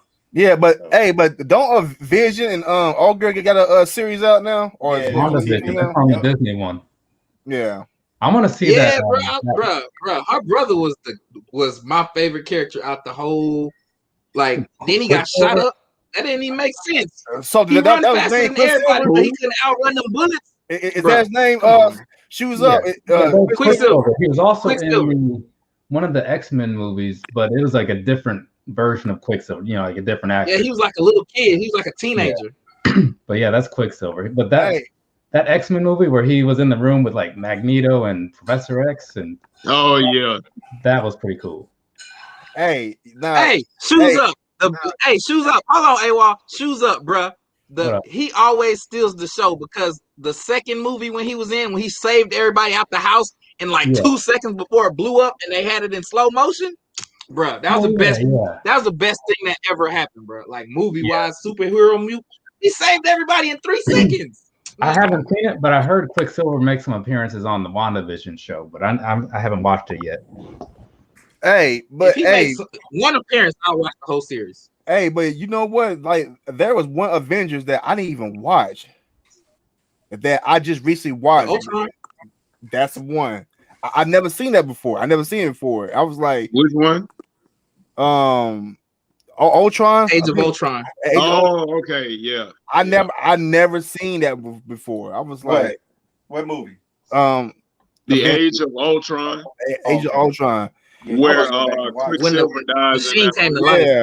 Whenever they introduce Quicksilver and old girl, like I never seen it before. I was like, hey, that's a good question. Who's faster, Quicksilver or Flash? Flash is faster by like 3-4 times. Yeah, they got YouTube videos on that. Well, the real question is who's faster, Flash or Superman? Superman. Flash, bro. He said he was playing with him. They ain't really. Superman ain't. I mean, he fast. Don't get me wrong, but at the same time, man, Flash is my favorite character. It used to be Batman growing up, but Flash, bro, he's a fast bro. Come on, man. He can go to the past. See, that's what I was just saying in here. That's why he's got to be the faster one. Superman can do that too. He just doesn't do it. Yeah, that's what Superman. But like in those, like if anybody's ever seen like the Christopher Reeves movies, he flew fast enough around the earth to reverse time. Oh yeah, he did rewind time. So old girl wouldn't die. Can do it too. Oh yeah, he just does it. Man, Superman, man, he too overpowered, bro. Right, he did all that and got killed and get stabbed in the chest. Did any of you guys? A lot of people don't pay attention to that. He just chooses not to do. Like Superman is overpowered as a superhero. Did any of you guys read the Superman book where it was like where he grew up in Russia? It was a Red Sun. Because if you haven't, that one. I never heard that. I've heard it, but I never read it. There's also an animated version of it that came out, I think, last year. So you can watch that, but the book is better, in my opinion. There is a story arc for Superman where, like, they say Superman cannot die. Like, at some point, he was blown up into dust, but as long as he had heat from the sun, like hitting those dust particles, he came back. And I'm just like, okay. Bro, he got stabbed in the chest and died. That's how Deadpool works. Right. Superman got stabbed in the chest and died. And got buried. Boy, Superman, that dude. What you talking about, Trey? Superman, bruh. Batman versus Superman. He didn't die. He died. I didn't watch that one. No, Batman versus Superman. Superman didn't die. Superman didn't die because he ended up coming back in the Justice League. He just needed Sun to bring him back to life. He wasn't really dead. Nah, see, homegrown. You on here lying. You on here spreading false narratives. The man was dead. They had to use that little machine that brought what's old buddy name that killed him with all the spines? Doomsday. They had to bring him back to life. Doomsday. Yeah, Doomsday killed him. And they had to bring him back in the same ship. He was dead as a doornail, boy. He was gone. I'm talking about he had a suit on. Hey, homegrown. Like, you might have seen it. Have you seen the Batman versus the Ninja Turtles movie? I haven't seen it. I just saw it came out. Batman versus Ninja Turtles. No, I haven't seen it, but I heard about it. Yeah, I was walking through looking for some figures and stuff, and I was like, wait, what? Okay. That was probably like one of the weirdest things I ever heard. Like Batman. It's gotta be very awkward. But I mean, they also did like right here, buddy, and Power Rangers and stuff like that. So that right there, that attitude. That's nostalgia for you. Man, I didn't have it on 64. I had it on PlayStation because I didn't get a 64 until No Mercy came out.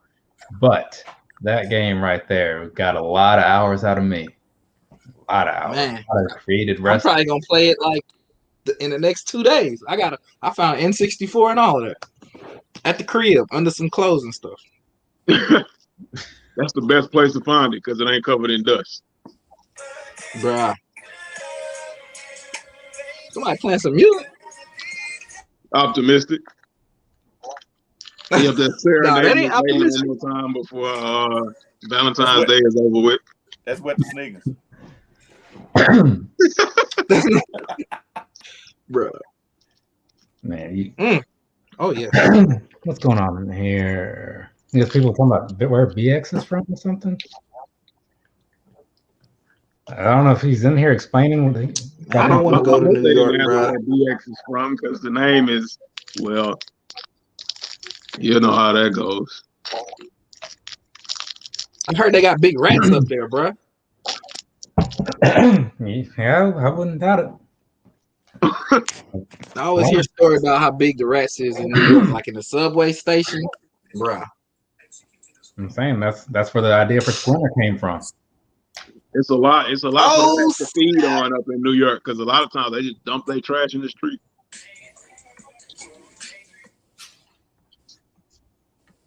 Hmm. 100. Oh yeah, bro. But yeah, man. Hey man, look here. I'm finna jump out right quick, man. I had to come in here and politic with y'all boys, man. Everybody safe and warm. You know what I'm saying? I'm finna probably get me. I don't know. I got some stuff to do. I'm finna put this together, bro. I got this for my kid. I'm finna put this together for him. What is that? It's a Rusty Rivets set. Oh, okay. I've seen what his from your Instagram stories. I've seen what his room looks like. Is he even gonna be able to play with that in there? Yeah, man. He gonna he got a lot of stuff, man. I gotta put that together for him, bro. He's spoiled. That's all I'm gonna say, man. He's spoiled, bro. Nothing wrong with that.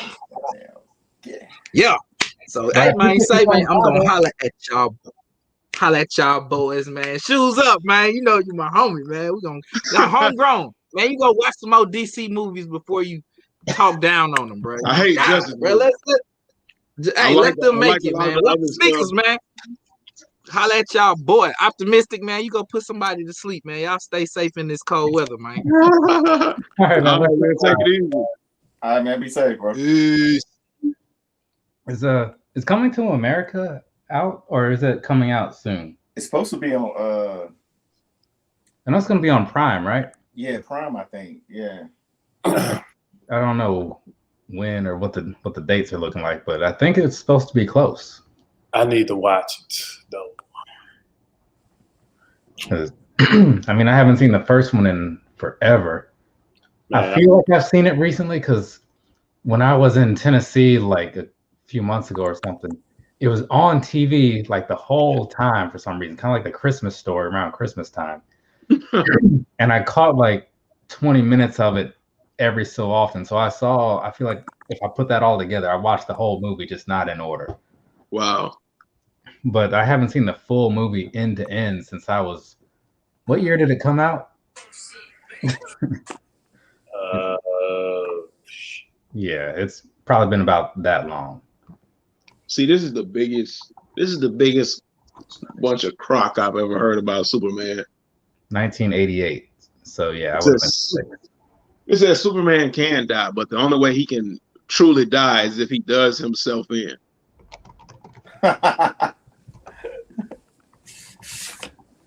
You just Googled it and that's what it said? Yeah. It said he was supposedly killed in his fight with Doomsday, but he came back with long hair. He wasn't dead. EW1 asked the question. I don't know if you guys have it. Where is that? I did not see it. Let's see. So top 3 Royal Rumble entrances, and I'm saying Mick Foley. I think it was 99. I'm feeling like it was 99, maybe 98, when he went into the Royal Rumble as 3 different characters. Oh wow! Mankind, and Cactus Jack, and what was the other one? You said Mankind, Cactus Jack. Mankind, Dude Love, and Cactus Jack.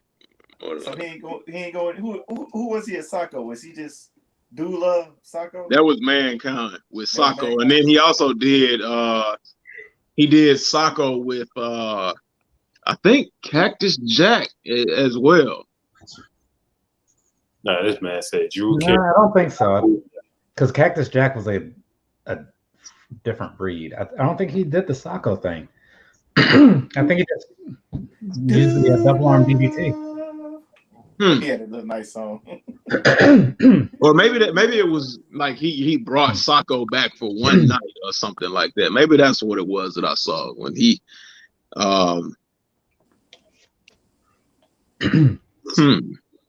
But I mean, yeah, it's only like semantics or something. But yeah, he's. I mean, King Kicks is saying he did, but just if it happened, and it possibly did, I didn't see it. But just going off of what I know of Cactus Jack, that's why I say I assume he didn't. Because after he got rid of Socko, he called it something else. Something claw or something like that. It was called the mandible claw before. Right. So it was always the mandible claw. But he just had when Mr. Socko came around, after the whole clown incident with the bedpan, Mr. Socko became a permanent fixture in everybody's life. Man, this dude talking about throwing. People be playing basketball and getting hit with dirty diapers. What? I know he was talking about something a little fun. Because I'll miss a string of comments and then I'll look in there and it'll be like some foolishness. And I'm like, what just happened? Yeah, launch dirty diapers out the window and throw them into the park. What? Like, what were you doing with dirty diapers? Like, were they yours? Were you? He used to launch dirty diapers out the window and throw them into them. I just imagine. Remember, Bebe's kids, but like Tone Loc as like the baby. I just imagine that baby throwing diapers. I don't remember what his name. It might have just been Baby. You guys did see Bebe's kids, I'm assuming. Yeah. Okay. They did have names, but I forgot what their names were. Because there was like the girl, the boy, and the baby. and Robert Townsend. We can name them by that: the girl, the boy, and the baby. Was that Robert Townsend or was that Meteor Man? Who was the guy that played? See, now I think I'm getting some names mixed up. Robert Townsend did Meteor Man. You talking about Robert Harris? Robert Harris. Harris, yes, that's what it was. You talking about Baby Kids? Right, yeah. Because as soon as I said Townsend, I was like, I'm pretty sure that's Meteor Man, and I think he also had a show that was probably not good. Yeah, Townsend had a TV show. Townsend did. Parenthood. I think it was called Parenthood. Yeah, it's Parenthood. Yeah.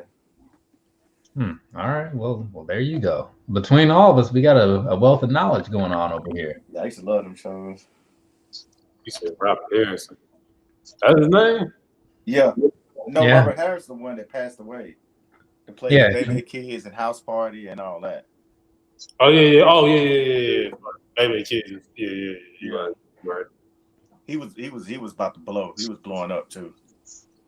He was supposed to be like the next one. Oh yeah, the baby's name was Pee Wee. Pee Wee. Did Pee Wee.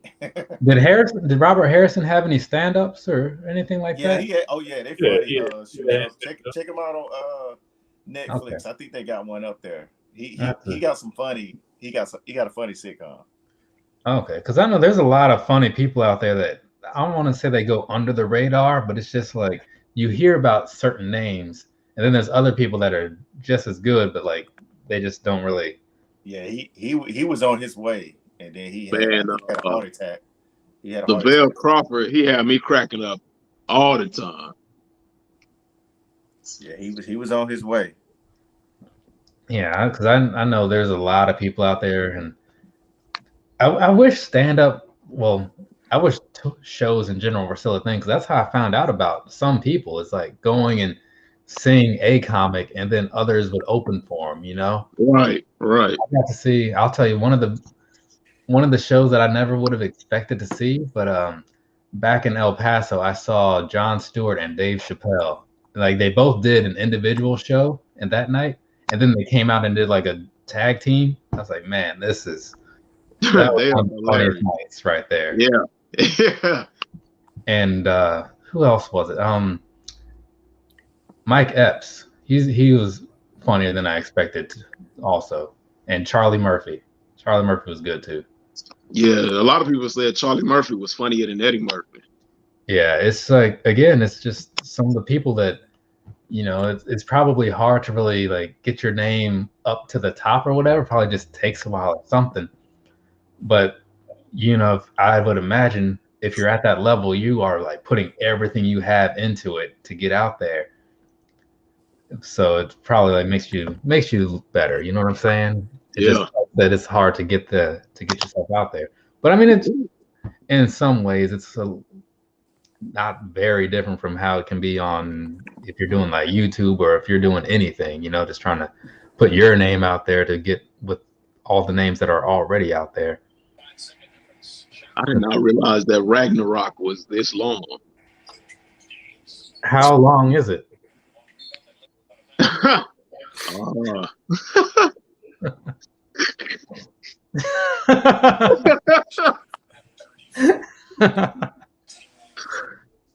Oh yeah, I remember Earthquake.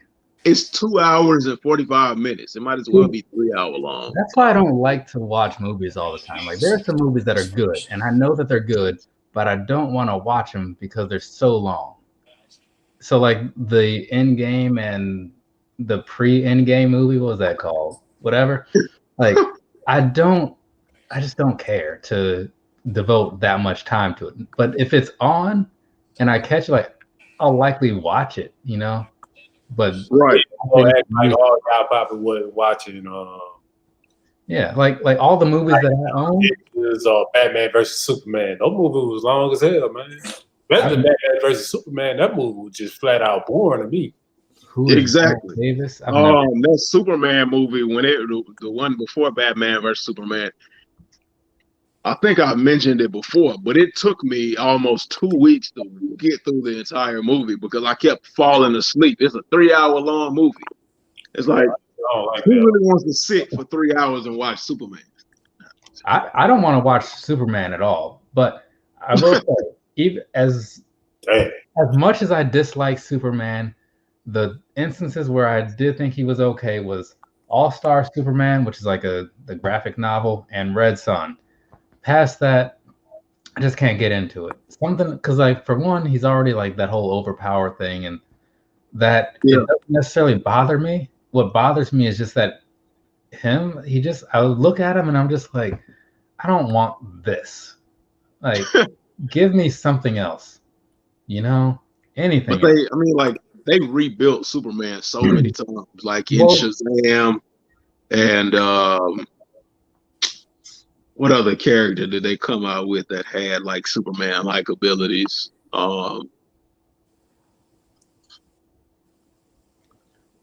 I can't think, but Shazam was one of them, and I'm just like, he never made it.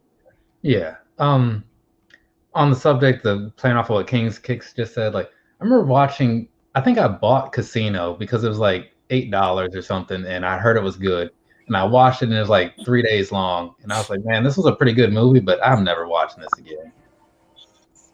It's just, there's so many movies in my little stacks over here where it's like, I don't know, maybe I just don't have the patience. Well, I have the patience. Maybe I just don't want to put time in. Because like, see, BX knows. BX said DC sucks and Marvel is better. I mean, there's some times where it's like, I don't know what's going. Is there somebody listening to something? You guys trying to get me these copyright strikes or whatever those things are called?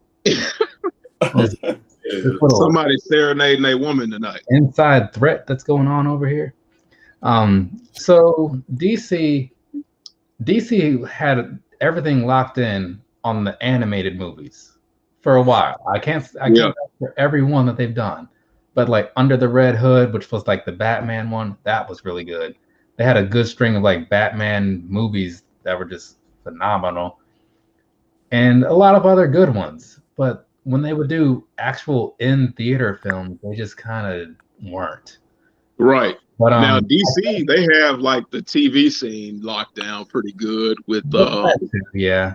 Who was, like the Unbreakable and Glass and Split? Who was that? DC or Marvel? I don't know. Like Bruce Willis and like Sam Jackson and Split guy. Who Professor X? What's his name? That dude.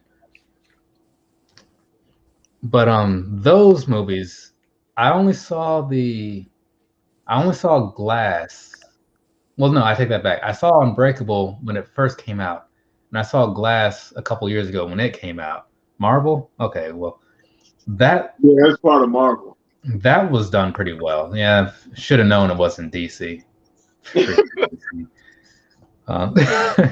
said they about to come out with another Superman and Lois show. Man, what they cancel? Yeah, they are. Man, see, like, and that's a good thing. Like, I need to get on the HBO because HBO Max has all or most of the DC animated films. I'm not sure, but I know it's a large amount of them.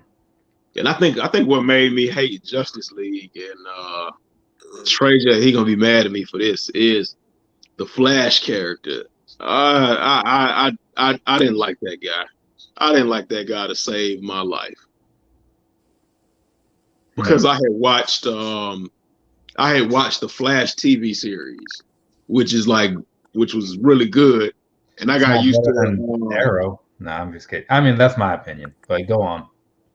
I got used to Grant Gustinson as the Flash, so I don't mind the Flash. It's just that when that came out, it was when Arrow came out, and it's just like you're naturally going to put the two things against each other because they're in the same universe and they're coming out at the same time. It just happens. It's like Raw and Nitro. So I looked at in a way, but so I would look at Arrow and be like, yeah, this is pretty all right. This is what I want to see. And then Flash comes in and like it's all about making your family happy and like these. It's like, man, what is this nonsense? Like I'm gonna watch this because it's not bad. It's just not my preferred. But then what I didn't like was what was that other one? League of Tomorrow or something? Legends of Tomorrow. Yeah, Legends of Tomorrow. That I would just dread every single episode. Like, oh my god! But then I started watching on VLC, and I could like play it at like faster speeds. Because I would want to watch it to get through it and understand the story, but because they all play together. But man, it's just not good.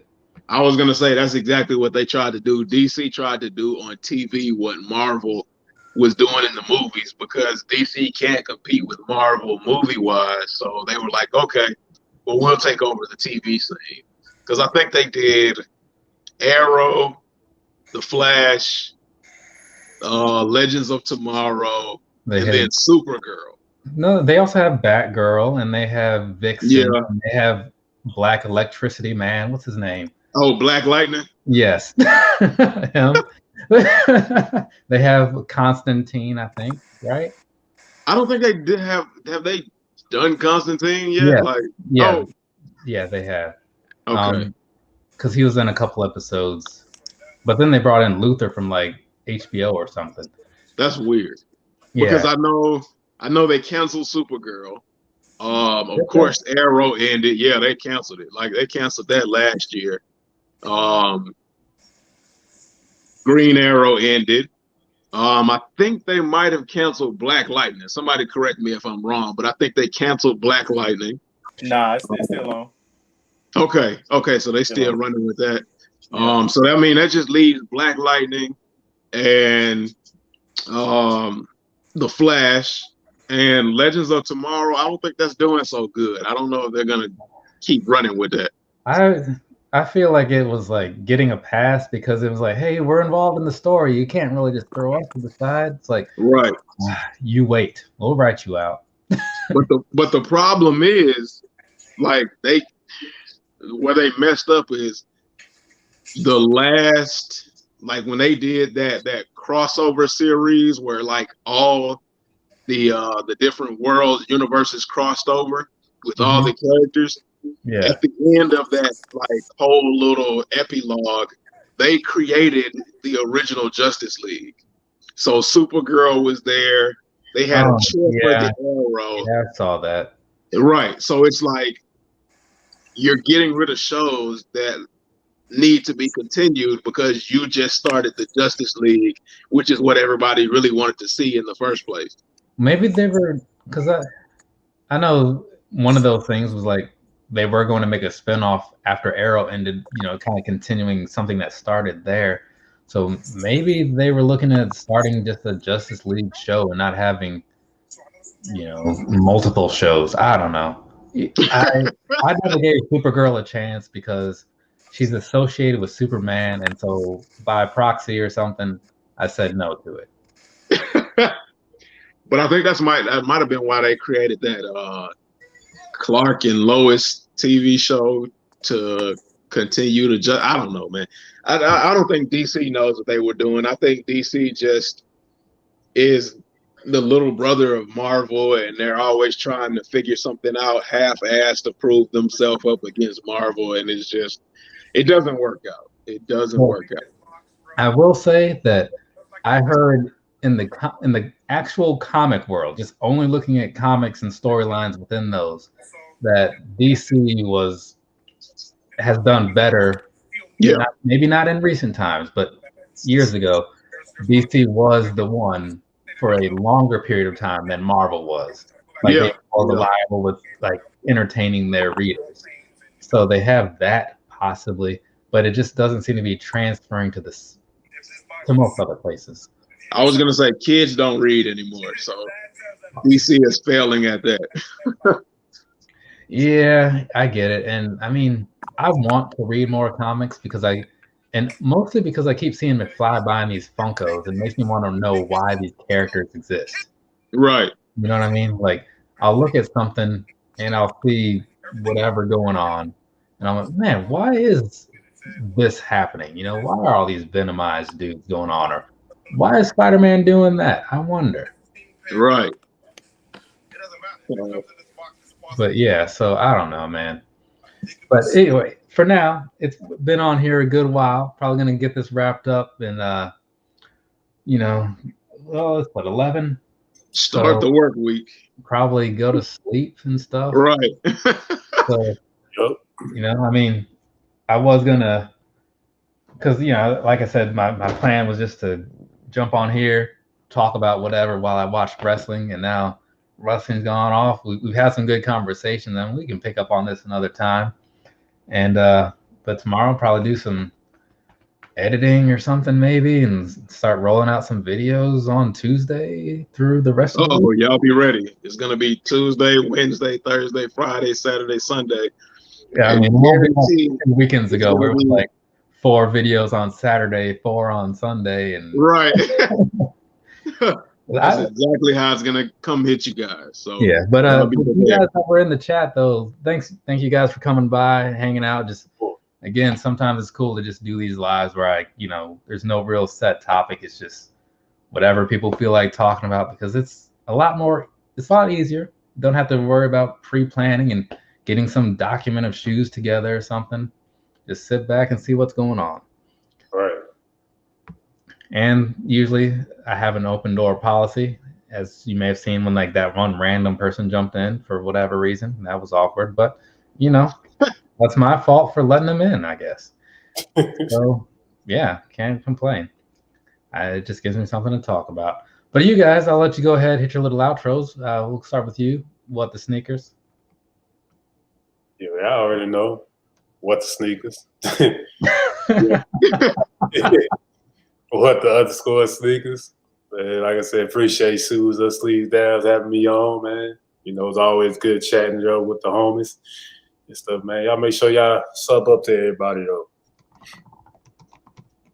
Yep. All right. Let me switch on over to Homegrown. Homegrown Kicks on YouTube, Homegrown_Kicks on IG, and Homegrown Kicks on Twitter. You can follow me on all of those different places. If you happen to swing by my channel, go ahead and watch some of those videos I have up. I enjoy doing them. I hope everybody enjoyed watching them. I got some more videos coming pretty soon. I picked up those Jordan 5 anthracites, and they were a pleasant surprise. You heard it here first. You can catch me on a lot of lives that Shoes Up Sleeves Down does. I probably should start paying rent here because I'm here pretty often.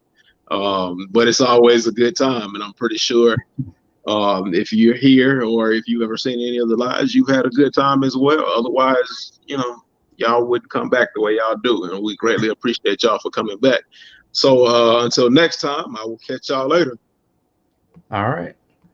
And so then I will expand that. And for me, I don't have much to say because I say my piece all the freaking time.